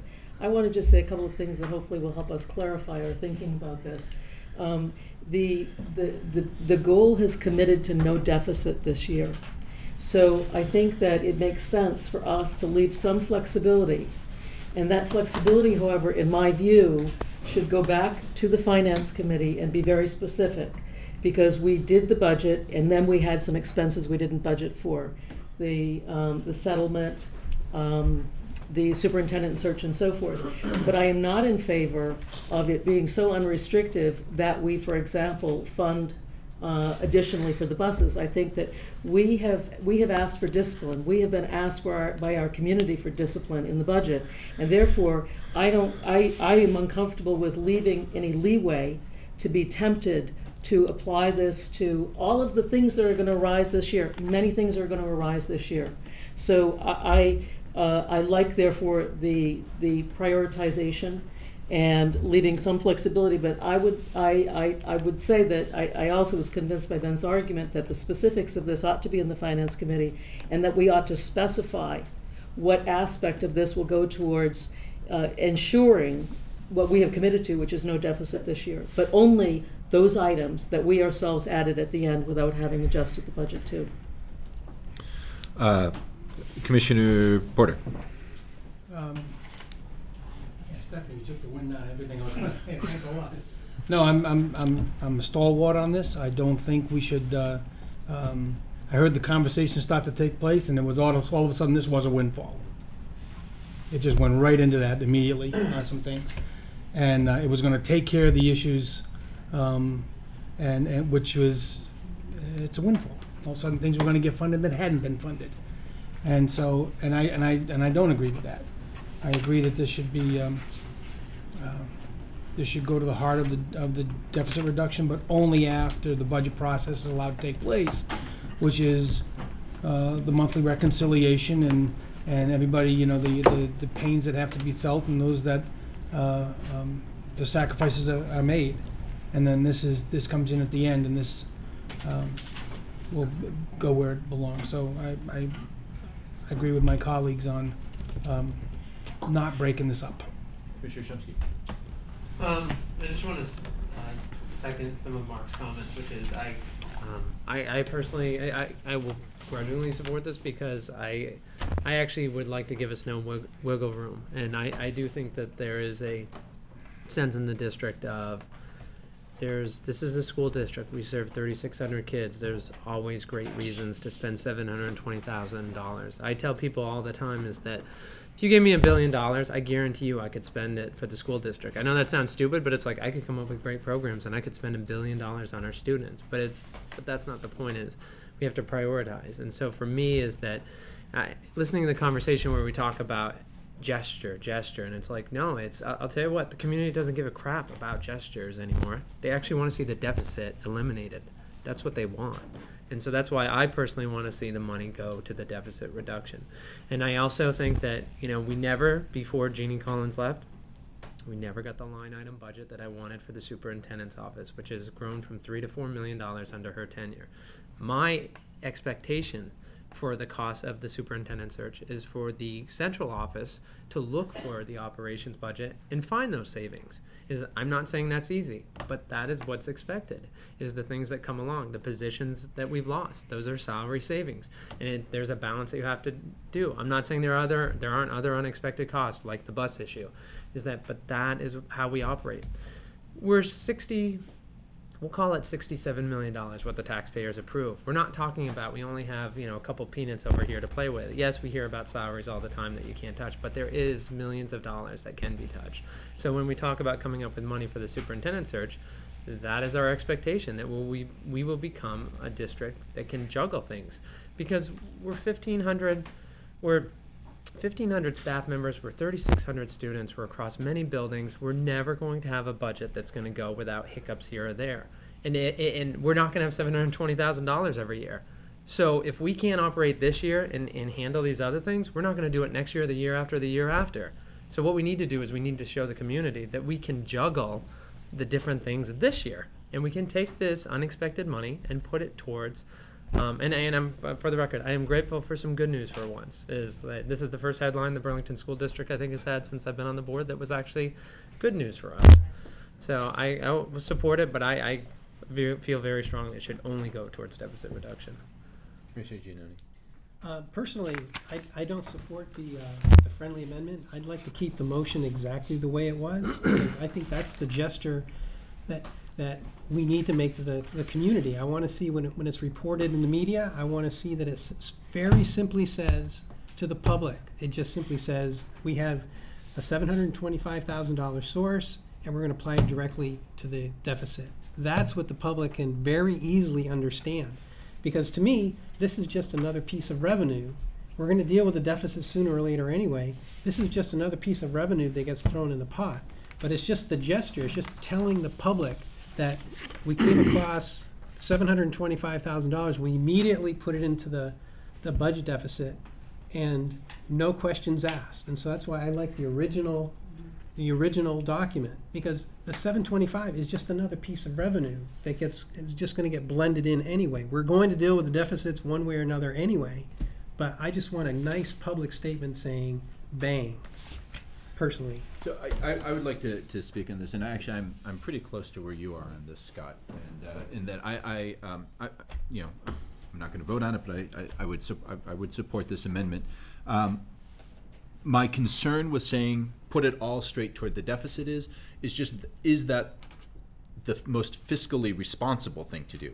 If I suddenly inherit a bunch of money, the smartest thing for me to do as a homeowner is not necessarily to pay off my mortgage. There may be a smarter way for me to use that money that's going to have my bottom line be a little bit smarter, which is the only reason why I'm saying that I'm not convinced that saying strictly pay off the deficit is the smartest thing. What I'm strongly opposed to is using this as newfound revenue to fund fiscal year 15.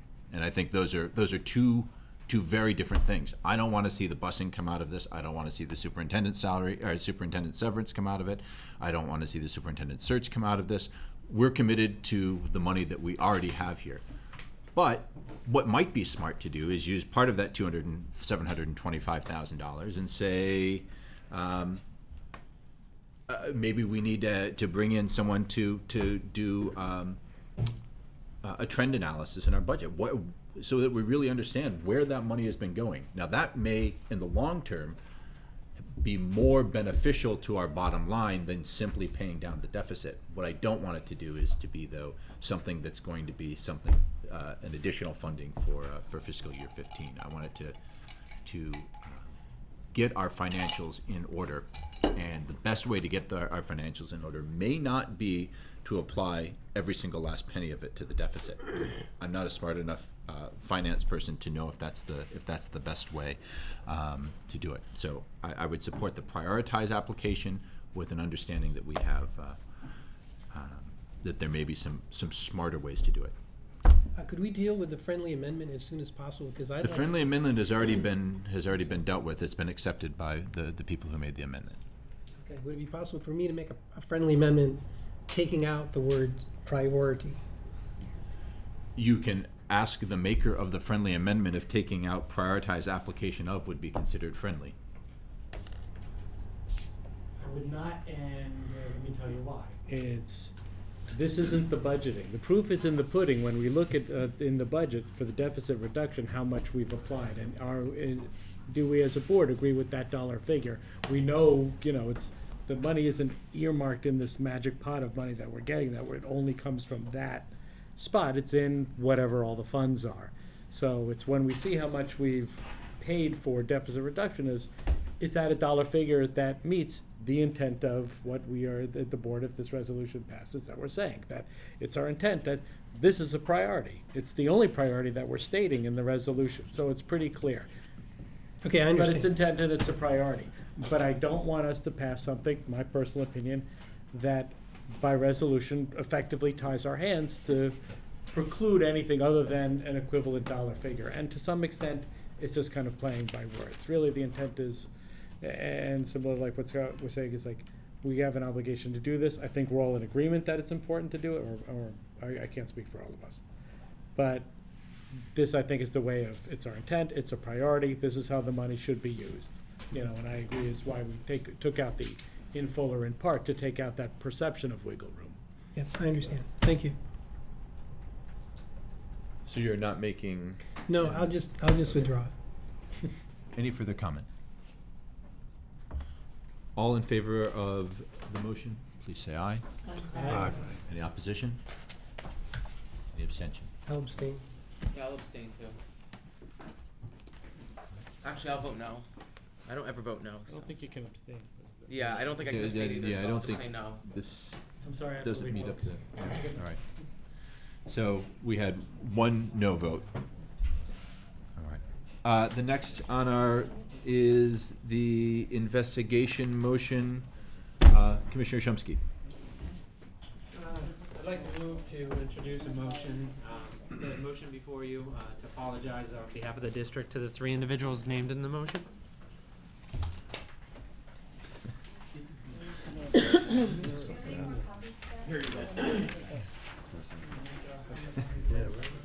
I already have it on. I think I'm. There should have been more. Here, just take this one. We can share one.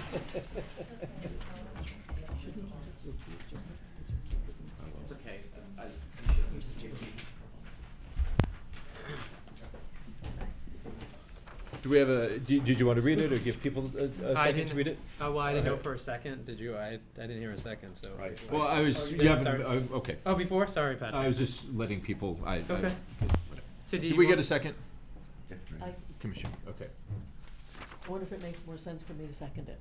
Okay, go ahead. Okay. Sure, you're right. I'm not sure exactly why, but it makes more sense apparently for Commissioner Sabrina to second it. Excellent. Sure, we'll find out. Is Kevin Asking in there? Yeah, isn't it? No, I don't think so. Oh, okay, sorry. No. All right. No. No, this is the coverage. So what did you want me to do? Speak to it or read it? Speak to it. Okay. I think we have it in front of us, so. Okay. So there's not much that can be said that for those of you who were here at the beginning of the meeting that Dave Hartnett didn't cover. The targets of the investigation were never interviewed, And furthermore, we're never told what the accusations were. What Dave Hartnett did leave unsaid were the details of the Free Press article, which quoted our hired counsel who conducted the inquiry.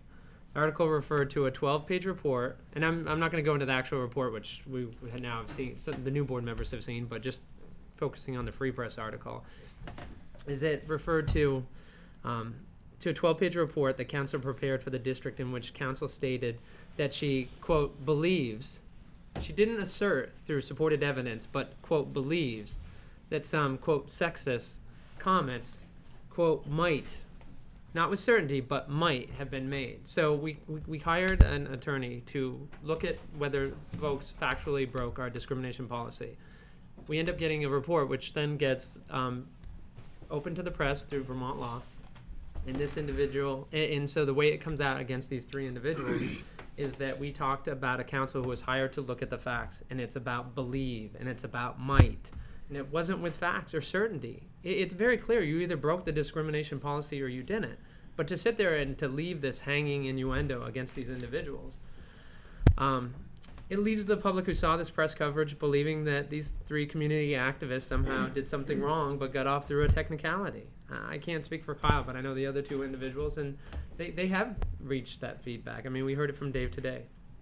The investigation was conducted under the auspices of the Burlington Board of School Commissioners, and it's up to us to right this wrong, hence my submission of this resolution. And finally, I just want to stress, this resolution focuses on just one thing. It's apologizing and how these three school supporters, and I can't stress that enough. I think they're all three good people, but that's not the point. These three people tirelessly work on behalf of this district. They've done more than I will ever be able to do for the school district, and I want to do a lot for the school district, but these are three of our biggest supporters for the school district. And I just want to stress, it only focuses on apologizing and how these three school supporters were investigated by the Burlington School District. It does not address the actual claim involved in this issue, and nor should it. That's not what the focus of this resolution is about. And nor does it address our policy and procedures, which I believe should be reviewed, but are separate from this issue. Thank you. Comment. Yeah. I guess I wonder, is there a reason why, is there some policy or legal reason why the school district would deny them the right to provide testimony in defense of themselves during the investigation?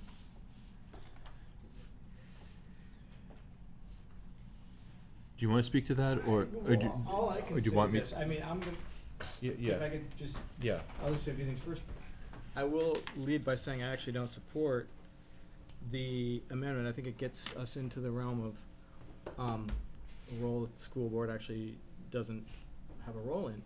One thing I'll say, and I said this to Scott earlier, I at one point felt as if the board was going to potentially, for example, in the Free Press article, it said that the findings were not questioned, and the findings basically were that there was no issue. And they were not questioned by, I guess it would have been Jeannie Halson. But had they been questioned, the board could have been in the judicial role. So not only did I not really know a lot of what went on, I tried to keep myself from knowing what could go on because of this. So primarily what I know comes from, kind of after the fact. And what I actually see is one of the reasons they weren't talked to is because the first interviews are going to be with the complainant. And the lawyer said, there's no reason to go further. And I can't speak for how the Free Press is going to write things, but that's what I saw. We didn't even talk to anybody else because there's no reason to go further. So I looked at it and I saw it and I'm like, okay, that ends it. So that was how I understood it, but anyway. Well, I asked just because the concept of acknowledging that maybe someone's reputation was harmed, I can understand why we would apologize, but I wouldn't want to apologize for doing the right thing. And if the right thing was not to question them because there was no grounds to question them further, then I couldn't support it without taking that part out saying that we're sorry we denied them the right. Does that make sense to people? Okay. Like, I don't want to undermine in this resolution the policies and practices of the district if they were following what's legal and what's ethical. And I don't know, so that's why I was asking, for. Commissioner Dodson, I don't know how you want to address this. I just want to say that you notice that the board has not heard very much from me on this issue purposefully. I do think that Scott brings up some interesting questions. I would just say I don't have a lot of experience with these sort of investigations. I absolutely respect the right to bring the claim. We do some work like this in my own, professional workspace, and part of it is the definition of protected category, and exactly what that means. And no matter what, when we do an investigation, those who've had the claim brought against them are always spoken to, regardless of what happens with other conversations. They are always spoken to, and there has to be a very clear something given to them with clear articulation of what the issue was. It was very ambiguous. We never heard this language. When this was said, that triggered the complaint.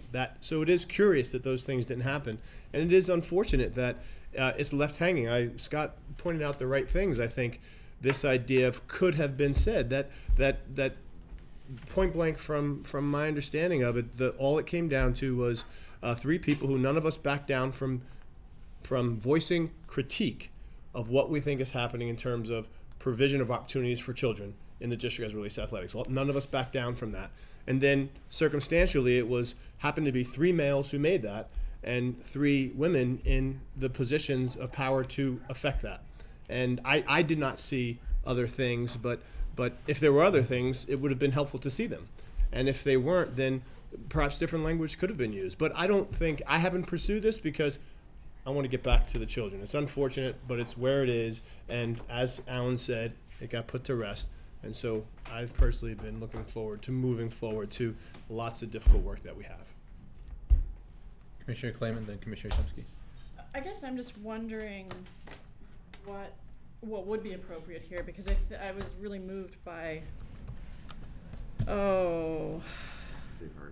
thank you, Dave Hartnett's comments. And I think it's, on the one hand, you do have the press dealing with that, and that they take things and run with it, which is ridiculous. But is there a way that we can sort of make, maybe the phrasing, denying those individuals the right to provide testimony is not the right phrasing? Is there a way we can kind of apologize for the actual damage done without kind of going against what the procedure was? Hold on. Commissioner Shumsky. I did want to address one issue, Brian, that you brought up, is that in terms of following the procedure, is that I look at it, the school district is that we received that report and we had the ability to look at that report. Like I said, that becomes public record. That's an attorney who created a report. And in, my estimation is that I did go back, I think that's a very sloppy report for a lawyer to prepare, is that basically their charge was saying, did they violate the discrimination policy? And so to go beyond that and to state these other claims is that's now part of our records here at the Burlington School District. So when you talk about what our procedures are, is that, and again, it's listening to Kyle talk is I talked with Ben. I'd love to see us get into actual what our procedures are, because I think anybody who's the center of an investigation should have a chance to speak, whether that's protocol or not, as we should look at that. But for this is that even if our guidelines were followed, creating this report, which now is part of our records, which talks about these individuals and leaves these claims hanging against them, that's not the same as saying we investigated, and I really don't want to do this because it's not, in fact, I'm not going to talk about the individual, everybody in this district. That's why I was very clear in this resolution that we fully are, everyone in this district and everyone I know who works here and serves on this board is against discrimination. So I'm not going to go there and talk about the actual case. Commissioner Curry. So I am happy to be educated about the message that Alan put out there, that there are procedures and there's a policy to follow, and so I understand that it's not good practice for the board to set itself up to be in a position where it's going to have difficulty being the judicial board that it needs to be. My heart is with the resolution. I feel that the individuals were not given airtime that they deserved. So what I would like to see come out of this is I would like to see the board find a way to give the community a message that we do not support any activity or action or measure that puts a chill on free speech in the district for families and the employees of the district and the students, because I think that's the impact or the residual kind of ramifications of what happened.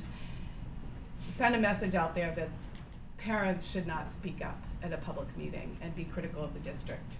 And I think that's a really dangerous message to have out there. And it's ambiguous enough that I would like to see the board have some way of, following up with that. I don't have any specific proposal right now. I have an idea about, I'm happy to discuss it, whether it's proper or not, but our attorney or someone writing, and it's my turn in the paper, and saying that, what happened puts us in a risky position of creating a chill on free speech in the district, and that we invite students and parents to come and share honestly their experiences. And so that's my hope for what will happen. The policy committee has been asked by the attorney, who, I don't know if she worked on this or not, but she came and said there are some issues with our policy and it needs to be clarified. So that work is underway to, first of all, split. Our policy right now is very difficult to digest and understand. It lumps everyone together. It lumps students, employees, parents, all in one policy around violations of harassment. And we're going to separate them, first off, so that students and families, or kind of the consumers, have one policy and the employees have another, because in fact all of these laws, and a lot of them are civil rights laws and protection laws, do actually apply slightly different to employees in some cases than consumers. So that's the first thing we're going to do. I'm hoping on the policy committee we can find a way to indicate through the policy, whether it's creating procedures, that nothing is intended to put a chill on free speech, and parents are always invited and welcome to participate in meetings where they're critical of the district, something to that effect. But that's as far as I've gotten right now.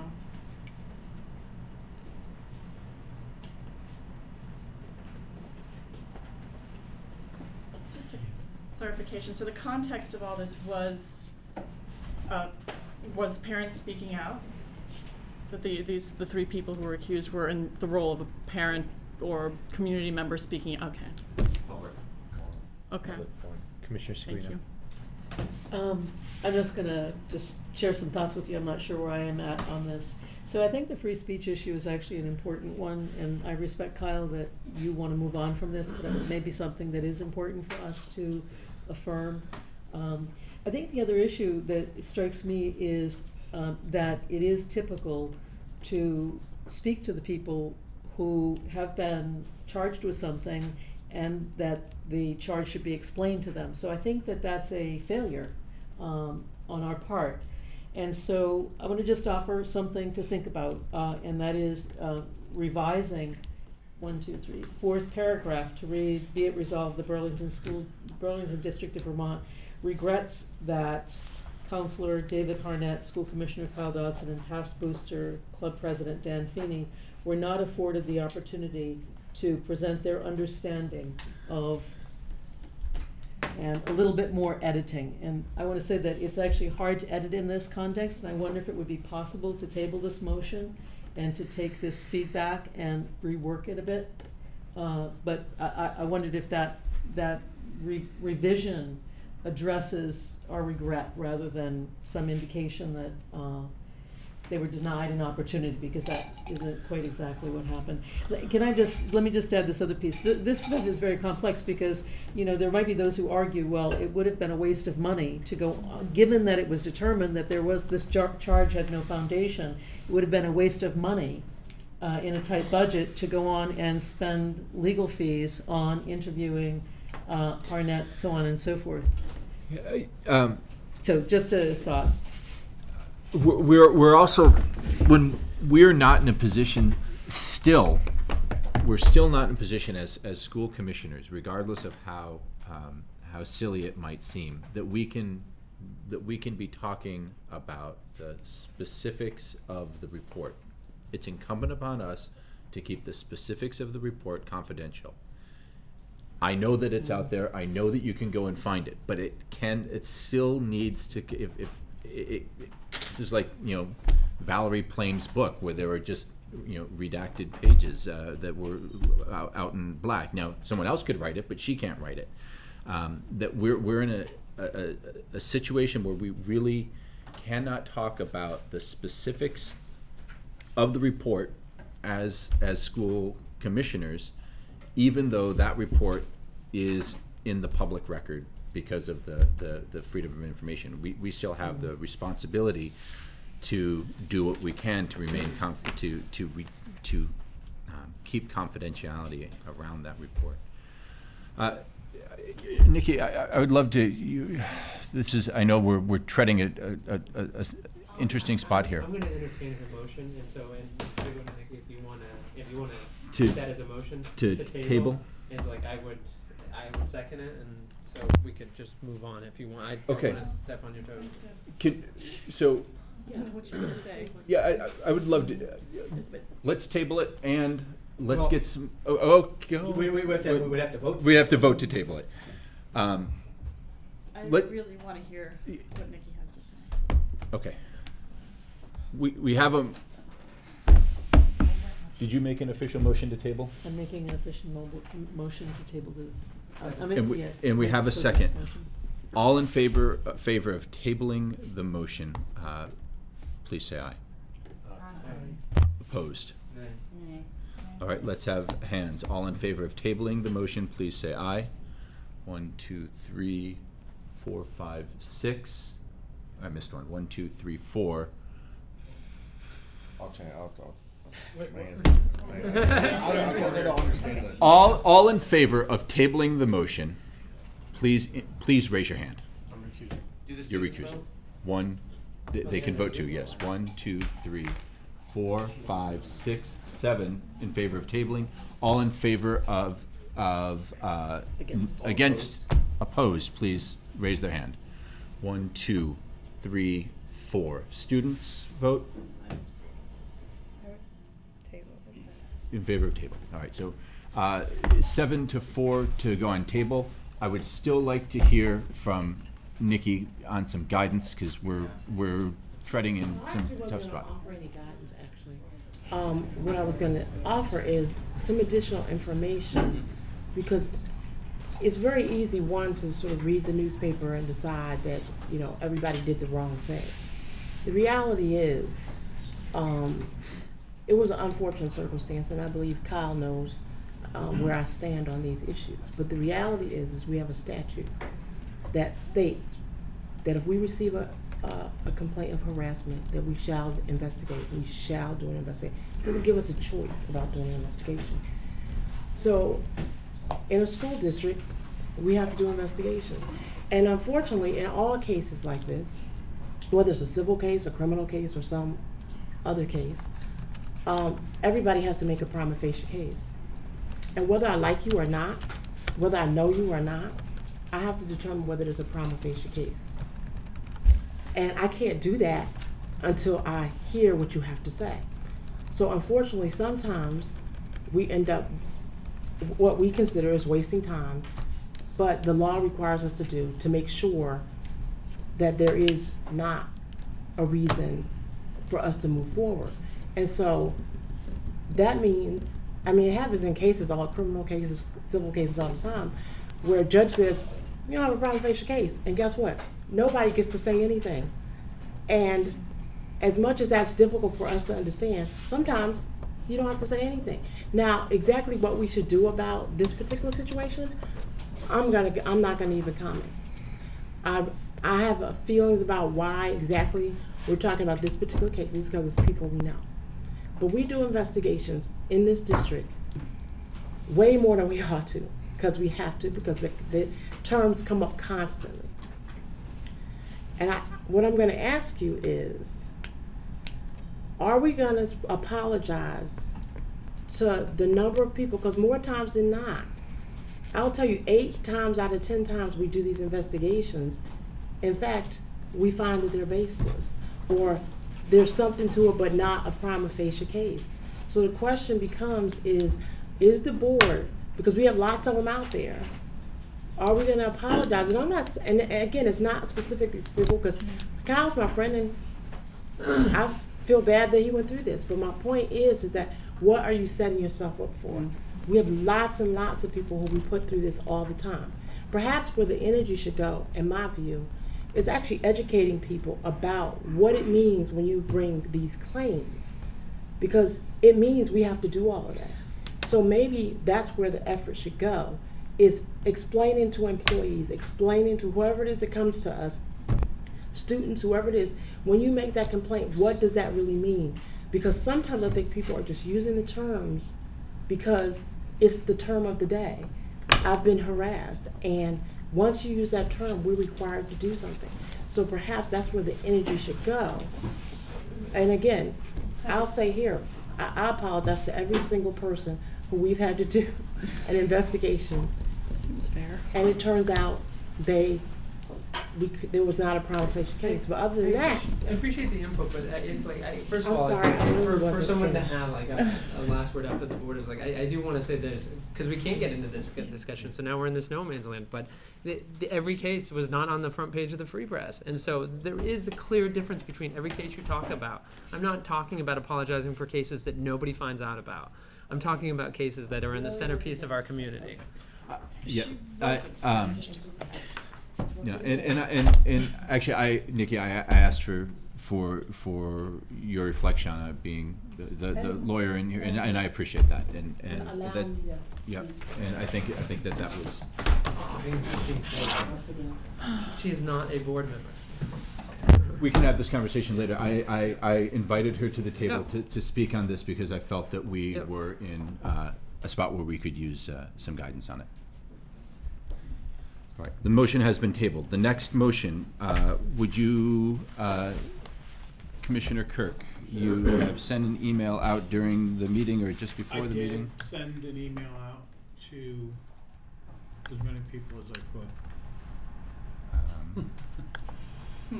Everybody has it in their There was email. no attachment on the one that came from me.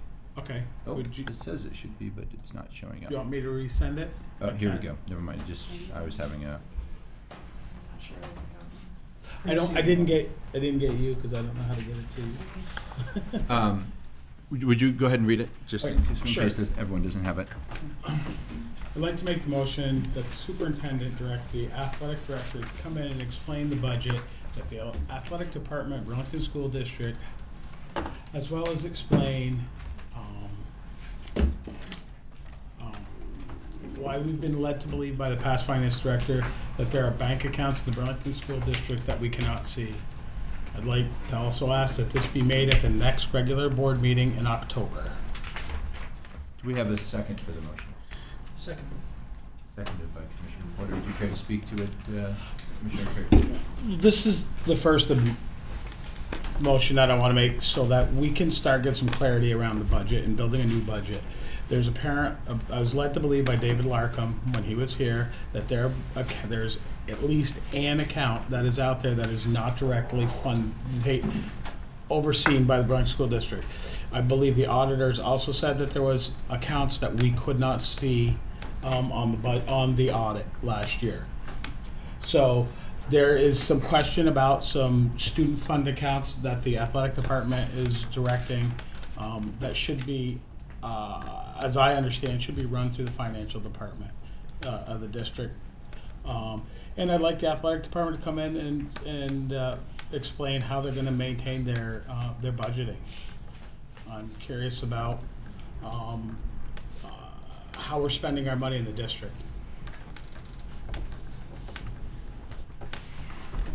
Comments, Commissioner Kleiman. I I did not get a copy of this, and I would really like to see it. Is it in your, did you check your BSD email? It's I not did just there. send it to I you. will forward it to you. Okay. Sure. Oh, thank you. Absolutely. Okay. Commissioner Mattson. Yeah, Didn't come through. I guess I don't support this motion coming directly to the board. Tonight? Yeah, you got a second. Go ahead, There I'm it sorry. is. Couple things in here that I would like to have, if it's gonna come to the board, have vetted by the finance committee. Not moving to send it back to the finance committee, but I'm saying this is where I would prefer to see something like this come from. We're asking for one specific area to speak to their budget. I think that, we could do that with pretty much any area. I just don't see it as good use right now of the district's time. I also think that there would be a fair amount of work on the part, not just of the athletic director, but also of the finance department to do this.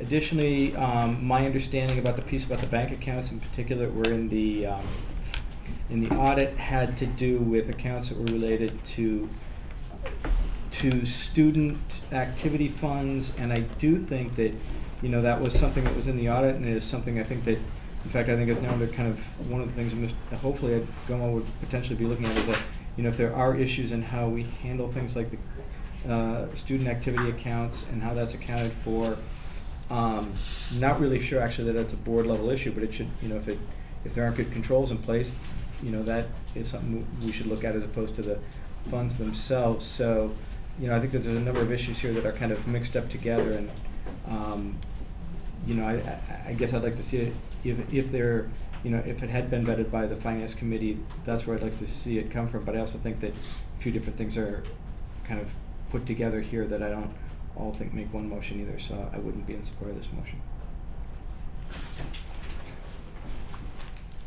Any further comment? Yes. Just wanted to provide a little additional insight without putting any thoughts about the veracity of David's claim. It certainly would be reasonable to expect that any auditor in this current audit who saw something like this and felt it was inappropriate to produce a finding, at which point it would be incumbent upon administration to figure out a way to solve it and bring it to Finance Committee. How are we going to solve that? So that, I think this will, should this be a true situation, the auditor will bring it up as a finding, and we will then address it. Not that we don't have to do it this way as well, but the previous auditor might have brought it up. Okay. Commissioner Shumsky. I take issue with, should there be a problem, is that one of the things I did since being elected to the school board is I asked David Larcom at every single meeting, do you still have accounts in the athletic department that you have no visibility to and can tell us nothing about? I asked that of him till the day he left the district, and the answer was always affirmative. So regardless what Paul's saying these new auditors might find, clearly there's a disconnect with the athletic department. And I understand what Alan's saying is we can't go down a rabbit hole, but I don't know what's going on in the athletic department. And the other departments, I hope that Paul and Stephanie have a better handle on than the athletic department, which appear to operate on their own. So David Larcom, the CFO, for month after month after month told me he had no visibility. So it's not whether the problem exists. The problem exists, and I've never heard anybody tell me how we solved it, and we now have insight into those accounts. So if you can't tell me how you solved what David Larcom told me was a problem for months, the problem's still there. Reporting.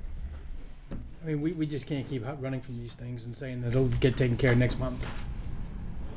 We just can't keep walking away from these opportunities and these things that we have responsible for. Nothing may come out of this.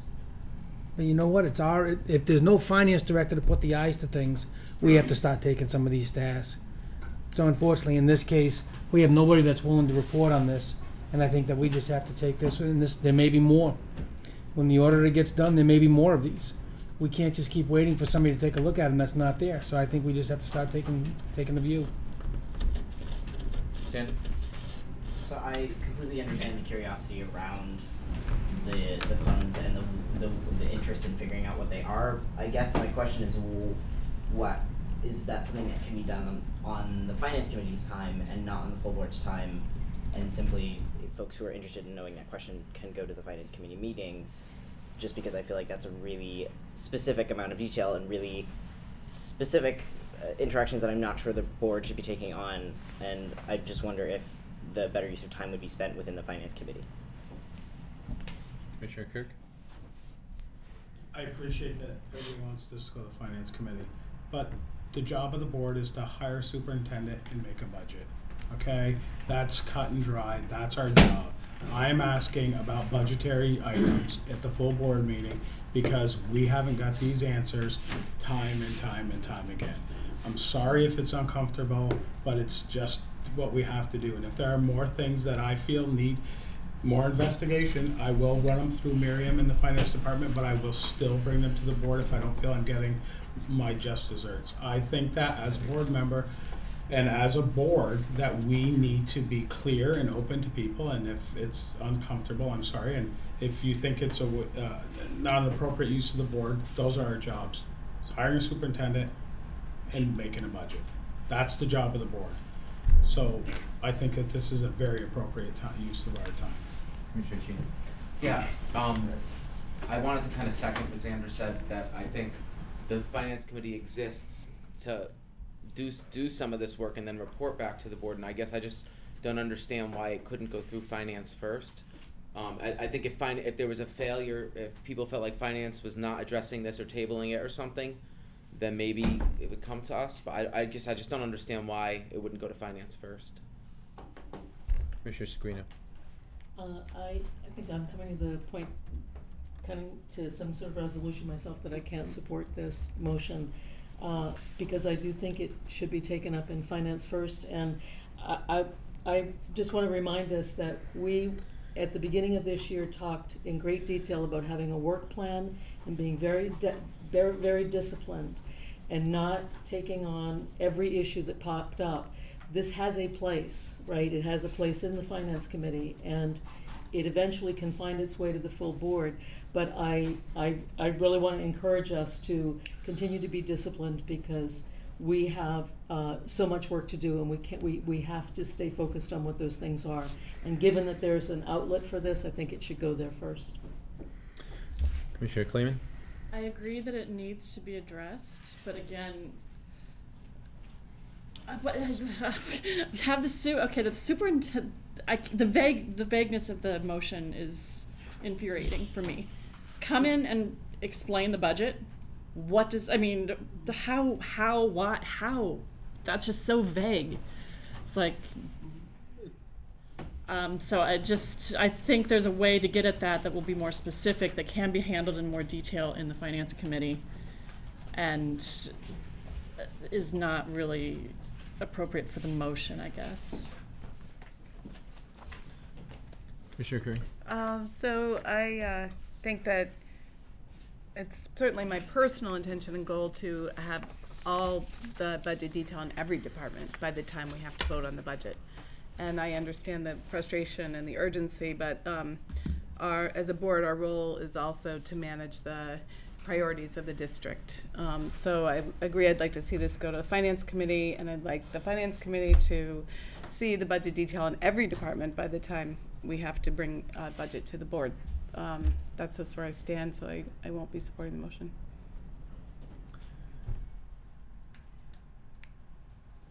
I want to see if there's anyone else who hasn't spoken yet. Oh, I'm sorry, you haven't spoken yet, Mark. I missed you. Go ahead.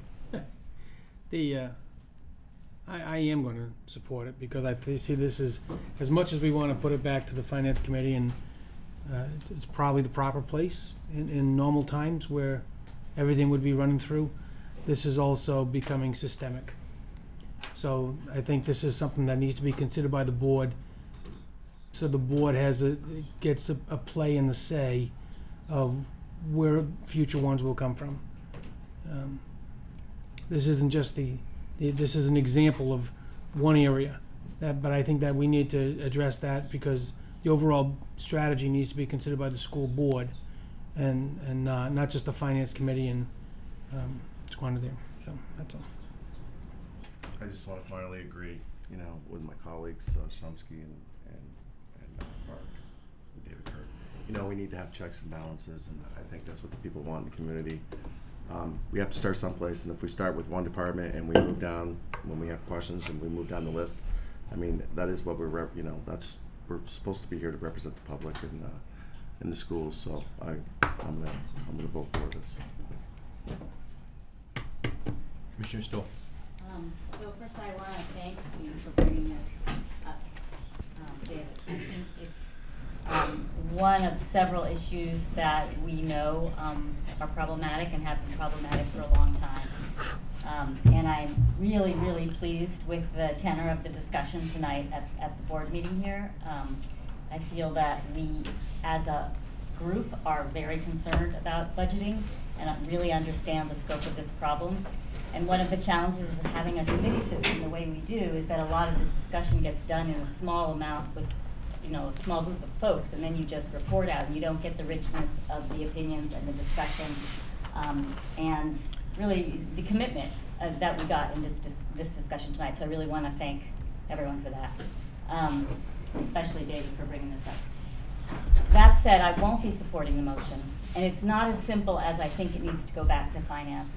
It really comes back to me to the issue that Liz mentioned a moment ago, which was that it is our goal as a board to have full detail in every department, and that should be available to us, and it should be available to the superintendent and the director of finance, and right now it isn't. And I feel like we would be splitting our effort to, at this point, pick one point and work down. I think we've started an approach by tonight asking the administration to go out and get some help, to find some help to allow us to work on the fiscal 15 budget. And as we move into the fiscal 16 process, we will get this information. We have to, or we won't be able to build a solid budget. So again, I think I really understand the spirit of this motion, and I don't think kicking it back to finance is the right way to go, nor do I think bringing it to the full board is the right way to go, but I think continuing to work on the process that we're going through, which is getting all the information, is the way to go. So, thanks. Commissioner Shumsky. I'd like to make a friendly amendment that the motion is changed to say that I would also ask that this be made at the next regular school board meeting being held in the month of October, to say be made at the next regular finance committee meeting to be held in October. Since that appears to be an issue. Would you find that friendly? I would find that friendly. And who seconded? I think you did. Would you find that friendly? No further discussion. All in favor of the... Can you give me just a second? Yeah. Let me just, the amended motion would change, the wording would say, looking at the very last line, I would also ask that this be made at the next regular finance committee meeting being held in the month of October. All right? Instead of school board meeting. Yes. I'd like to offer a friendly amendment on the fly. And let me just say the spirit of what that friendly amendment is, and that's to delete the latter part of this so that it does not sound so accusatory and inflammatory. I'd like to see it be more neutral language. So have the athletics director report to the finance committee in October, if that was the way we're going to do it, and explain the I don't know, this is where I would need some help, but there's an accusation in here that I'd like to see removed from the motion to make it more neutral until we have information. And explain the status of the budget, any deficits or surpluses. And in a way that you want to amend it, but removing that specific language that suggests that we have been misled without us actually having that information. Is that, I know that's not terribly helpful. I'm sorry, I can't really kind of do this on the fly, but. I feel better if it said something along the lines of, I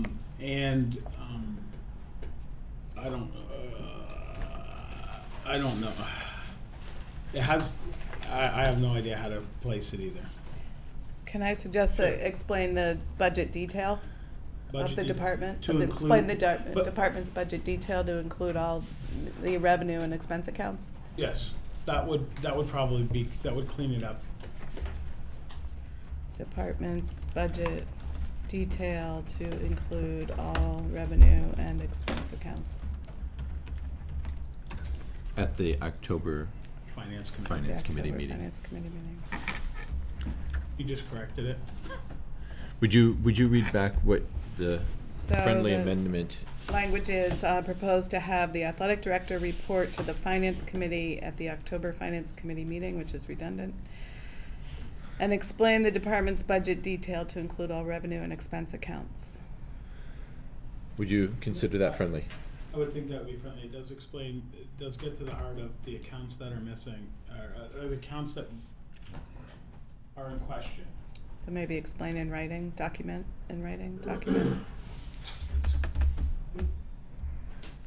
I have the second, so I can.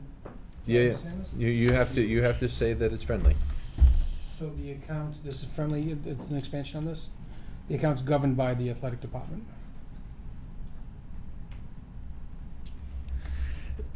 The one concern I have with this is that some of these accounts that we're talking about, I'm not sure they're governed by the athletic department. And I think this is one of the, like, you know, the student gate that comes. I'm sorry? Student Activities Fund? It's Student Activities Fund. I mean, I think that's one of the big black holes, but I don't know where that money goes. I mean, that's a question of whether that's actually part of, is that going into athletic department operations, or, I mean, so I think this is actually getting to the heart of what you're talking about, largely the Student Activity Fund. All right. So no, I'm not saying no to that. I'm saying that I think we need to, if we're trying to get to the heart of what you're doing, I think we need to bring in additionally gain gain clarity over the I understand what you're looking for. All the funds. No, not all the funds. I'm talking specifically about the student activity funds, because this is the, I mean, it's possible that that's going straight into the athletic budget, and it's several $1,000s a year that's kind of off the books that's going in the athletic department. I don't know. Right. And because I only right now I'm trying to wrap it around one thing. All right. If we get too broad or too vague, I mean, there's already belief that some of this is too vague already. I just don't want to start reaching for too far away. That's all. All right. Commissioner Chena, then Commissioner Stoll. I was just thinking of language, something like explain all finances related to student athletics and activities, or something like that. So it's not saying anything specific about accounts governed by anyone. It's just saying explain all the financial activities surrounding student athletics and activities, because then the person could say, well, there's this fund that these parents manage. I don't know anything about it, but you're sharing that, even if it's not something that they govern. Does that make sense? So, like, but from their perspective, explaining how all money flows around activities and athletics that they're aware of. I don't know, whatever. It was more general, but the idea is that I'm getting at is it's opening the door for them to explain these random things that may not be their responsibility that they were aware of. Yep. So, I don't know. All right. Commissioner Stoll. Two points I'd like to make. One is that, I think the athletic budget is a relatively small amount of money compared to some of the other issues and things that we're looking at, like the scope of the deficit and other things. And it concerns me that we would spend this amount of time focusing on that. The second thing that concerns me about this memo, or this motion, is that I think what it does is it in a sense takes accountability out of the equation. And the person that's accountable for bringing this budget information to us is Superintendent Phillips. And I think that if we as a finance committee or as a board feel it's important enough to have this information, then the person who should be reporting it to us is Superintendent Phillips. And it would be her responsibility to figure out where the funds are, what they are, and to talk with the athletic director and bring that to us. I think by asking the athletic director to come and report, we are in a sense going to be in a situation where then we have information that we will be unclear of how to match it into the rest of the information. And I really think that accountability is the key thing here. And the athletic director is not the ultimate accountability for this issue. It is Superintendent Phillips, since we don't have a financial director at this point. So this is what makes me very concerned about this motion, even with the wordsmithing they're doing. And I would just hope people could maybe step back and think about that, you know, calling the athletic director in to give us her budget is difficult. It sort of goes back to the notion of let's call the principals in and have them give us their budgets. And that would be an interesting exercise. But ultimately, it's Superintendent Phillips who is responsible and should be the one giving us this information. So I just ask people to think about that before they vote on this motion, and to vote no on this motion. Not because it's not an important piece of information, but because this is the wrong way to go about getting it. We really need to wrap this up. Commissioner Kleeman? I'm just concerned also that by singling out the athletic director, we are setting up sort of a drama, an inflammatory, kind of accusatory scenario that is unnecessary, that we can get at this information in a different way. Commissioner Shumsky. I hear where you're coming from, Miriam, and I feel like we're treading into, no offense guys, but last year's board with the back and forth, but I hear what you're saying, but we're not getting it. It should be the superintendent's job, but again, like I said, since April, I've been asking every meeting, and now we don't have a director of finance, so I can't ask them, but we don't get it. And I understand what you're saying, Kat, is like with that comment, but it's like, we don't get it. We don't get it. And so it's, again, going to these other departments is that when they start telling us that they have a black hole and they can't give us any information and they have no visibility into it, then I will support another motion to get that black hole. What we're being told in other areas is that, you know, they can get it, it takes time, or that's understandable. But when you tell me that you have no visibility to it and they're not doing anything to get us visibility, that's the thing. It's April till now. Nothing's been done. And this is a last resort. So I agree with where Miriam's coming, but nothing has been done for 5 months. So something should be done. And I applaud David for doing this because he is frustrated, and I think action should be taken. And I appreciate Stephanie what she did, because there are no accusations. Let's just see what's there. And so let's find out what's going on. I'm sure it won't surprise any of us, but let's just see what's actually there. The motion, and I don't have the final copy in front of me. Liz had it, and she had to leave. The motion with the friendly amendments had called for something along the athletic director to explain the budget detail. You threw another word in there, Mark.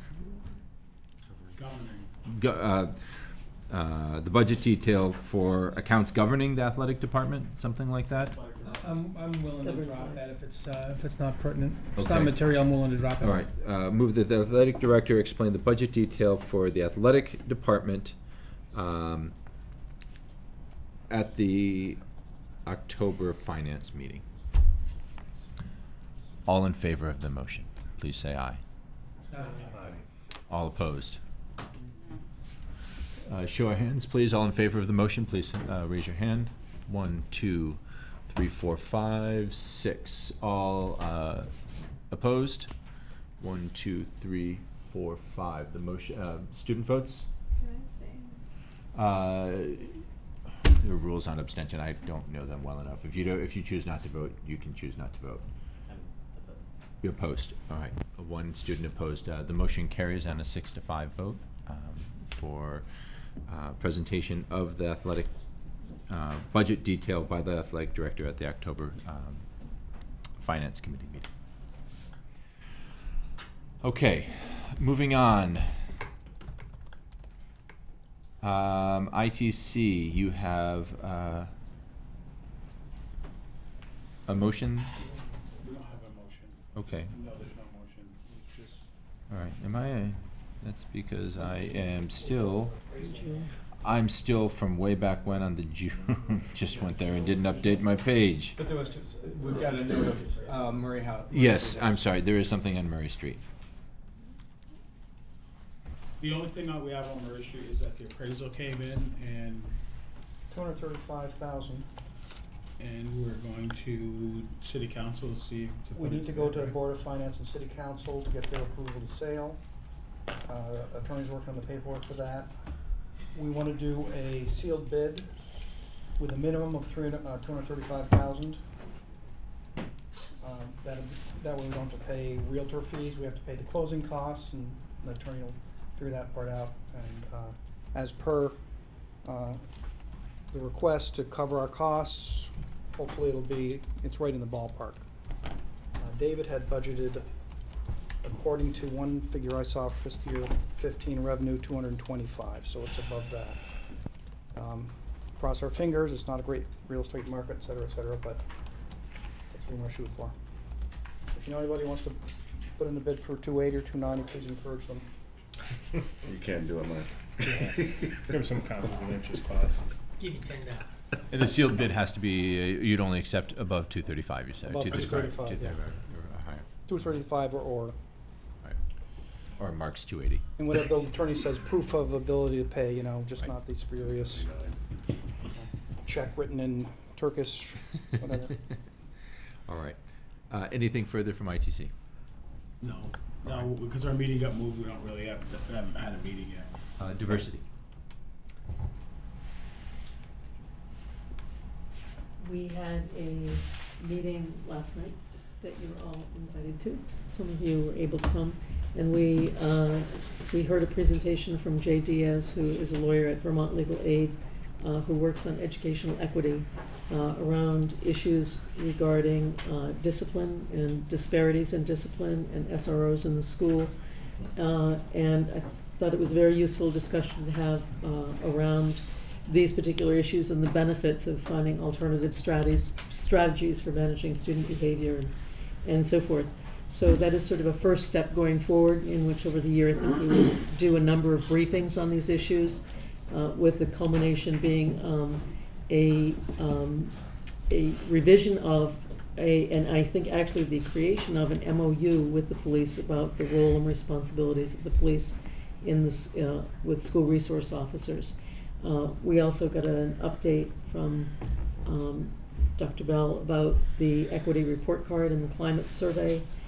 And my understanding is, with a little bit of jet-lagged brain, that we will hear at our October meeting about the plan, the revision to the district's diversity plan and what they're going to prioritize based on this year's equity report card. I think that's today. Questions for diversity? Only because I'm kind of lost track of this. Did the city end up funding the SRO right now, or do we have an SRO actually at the high school or something still, or what is that status? Because I remember we didn't fund it, but my understanding was the city might. I'm not saying that, I'm just saying this on the knowledge that I've kind of gleaned over this process. My understanding was that we had 2 SROs. One was funded by the city already. Okay. And one was funded by us, and that Mike Sherling, the chief, indicated that they would retain both of those SROs in the schools. Okay, so we still do have them at this point. That's my understanding. Yeah, they are there. Yep. Okay. Is that right? Yes. Check with the superintendent on that one. Commissioner Dodson, Curriculum Committee. A quick update. We just continue to hone in on this issue of looking at the goal of all of our students meeting 3rd grade literacy proficiency by 3rd grade.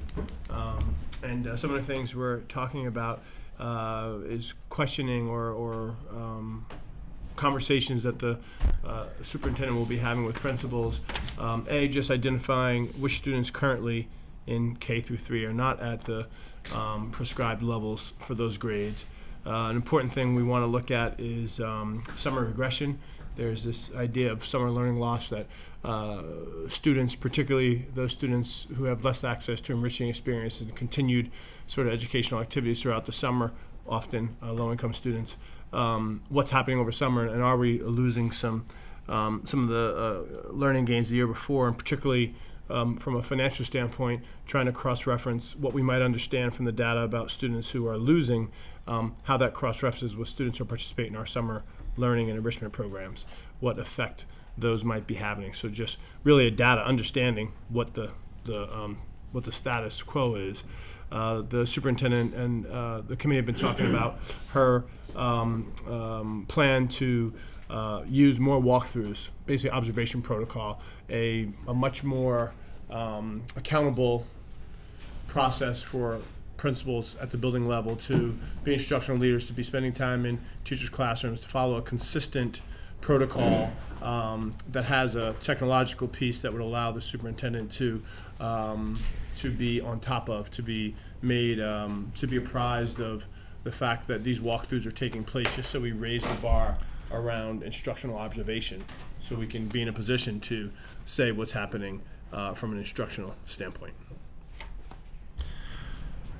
Any questions for Commissioner Dotson? Yeah. You know, what's the stuff that you're gonna, the suggestions that you guys might, it's all gonna cost money, right? We have to hit a budget cycle, so it may not even be in. Let's say you put together the plan, the structure, the program, you get the buy-in, you get the sizing and everything else through the next year. I'm just proposing this so that, you know, for 2016 we can say, look, we have a real 2017, right? We have a real solid program that can come forward. It's going to cost X number of dollars strictly for this purpose. All the science shows all this. Is that something that's realistic that we do that, or do you want to? You know, if you don't do that, then you're always going to be using current funding. You're going to be stealing from current funding to promote new ideas, which means there's always a sacrifice. So I'm just wondering what the plan is, what the goal, what the concept is, as to how these things that you guys are doing could be implemented. Yeah, so I like to push, let me see if I understand correctly.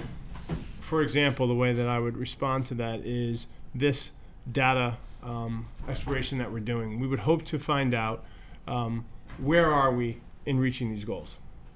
And we would push back. So there's the level that you would be at ideally in third grade, and what do we know about a common or sort of standardized, if you will, trajectory, and say a student who's on path to meet that is at this place, you know, at the earlier grades. Now all of this is creating a uniform look at something that's very individualized, individual students, but just about data, getting some more data, and through that hopefully there'll be some patterns, and we'll see there are perhaps some places where we can see underperformance, and that underperformance is showing some patterns. Now we'll look at that, and we'll cross-reference that with the things we have in place currently to address that gap. Hopefully there are things in place. And then we'll try to understand that, and in a very clean world, we might come up with, okay, we understand the problem, and we have a prescription. We have reason to believe that this intervention could have a real impact, and we know this intervention costs X. Then, ideally, once again, that would be part of a budget process and a conversation we could have at the board level about, we made this goal, we know that achievement of this, helping the students to get on track around this literacy goal, has really high leverage, and it's a worthwhile thing, and we do all the explanation to the stakeholders around that, and then we look at, can we afford it? We know the information, we have reason to believe this would be impactful. Now, assuming rubber hits the road, what do we do? Yeah. I think that's possible, yes. Okay, thank you. Yeah, question I've been having in the back of my head. We're doing the focus on this, you know, the young age where we all know it seems to be the most important time. Are we connecting somehow as well with the kids who are moving into our district? I mean, obviously we've got kids moving in from outside the country, but you know, who are moving into the district after? Yeah. So, you know, this is a very complex challenge. What I do feel confident we could say as a board and a set of professionals doing the work is that, is it the single highest? I don't know, but is it a particularly high leverage? There's a lot of research and data suggests that going at it at this place will yield better returns. That's all I'll say. So it's not to preclude other work, but one thing that could happen is if we got our hands on this, you control what you can control, and research and experience to show that we can control the gains and the type of growth that happens in this area for large numbers of students. And if we controlled more of that, might we have more time and resources to deal with these additional challenges that are that are presented by students coming in at different times, coming in with different levels of literacy from other places, different levels of control of the English language, all of those things which are much more challenging to control. Let's get the thing we can control. And if we were at 95% literacy by 3rd grade for all students, whew, there'd be a lot of things that could happen. It's not a panacea, but it would be something that would really be powerful. And that's what we're going for. And just quickly, it jives with United Way has the same goal. So I was recently at a breakfast, and Martha Maxim pointed out that on their education impact dimension, education, health, and education, health, I'm forgetting the 3rd impact area.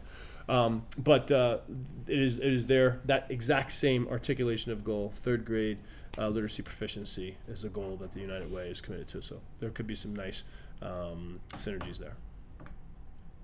Sure, so. Yeah, no, I was acknowledging. Is Dylan involved? Has he been coming to meetings and That's a good question. No, he has not at this point. And Stephanie might be able to, maybe in conversation with Stephanie, he has not been coming to the meetings. That's all. And I have not had a conversation with him at this point. I remember bringing this up before because, we know that the kids on special ed, by definition, are the lowest 15th percentile of kids in the school. That is the definition of being on an IEP. So you cannot be on one if you're not. So therefore, and what, maybe probably close to half of the kids on IEPs are there for reading. Makes sense. So you know that a big group of the kids that you're gonna identify right now are going to be our special education children. And those on 504s also. So I guess I would just really encourage, if you're talking about he knows what's going on, if you're talking about, who those kids are and what their needs are, he hopefully would have a lot of data. So just really encourage you to have him be part of this effort. Yeah, I think, it's trying to chicken and egg. You're pointing out, Miriam, what everything suggests we're going to find out from the data, right? And then at that point, it's like, where do you do it? But that what you just shared with us says that when we look at the data and we look for underperformance, we're going to see this, right? And so that makes total sense. Yes. Any further questions for curriculum? Commissioner Stoll. I think we've talked a lot about finance tonight, so I don't have anything more to add. In the warrant does not, we took care of that last week. Year, that's my mistake. I don't know why that's on there. Okay, that's fine. I guess I just encourage people to come to our next finance meeting. Anyone who'd like to come. Anyone have any questions for me about anything? Merciful commissioner. Merciful. And that, Charlie, if you would like to speak to this, you certainly may. I don't know if you're at the policy meeting or not, but Ben and Liz both had to leave for various reasons. There is a policy that they are bringing forward for a first reading. It's a revised policy on the committees of the board, formerly BCE, now with a new numbering system, B10. It achieves 3 things: clarification of the policy committee's role, gives evaluation of the superintendent a home in the policy committee, and removes italics from the diversity and equity committee. Why they were italicized before, I'm not sure, but removes that. And so, Charlie, did you want to add anything to the discussion? Okay. I would entertain a motion for first reading of policy B10. Don't all jump. Okay, Charlie, Commissioner Giannoni is first reading, seconded by Commissioner Chena. Any discussion on the policy? Commissioner Mattson. Yeah, if we are to, I guess I will vote for it on first reading. I do have a question to make sure that it does in fact reference the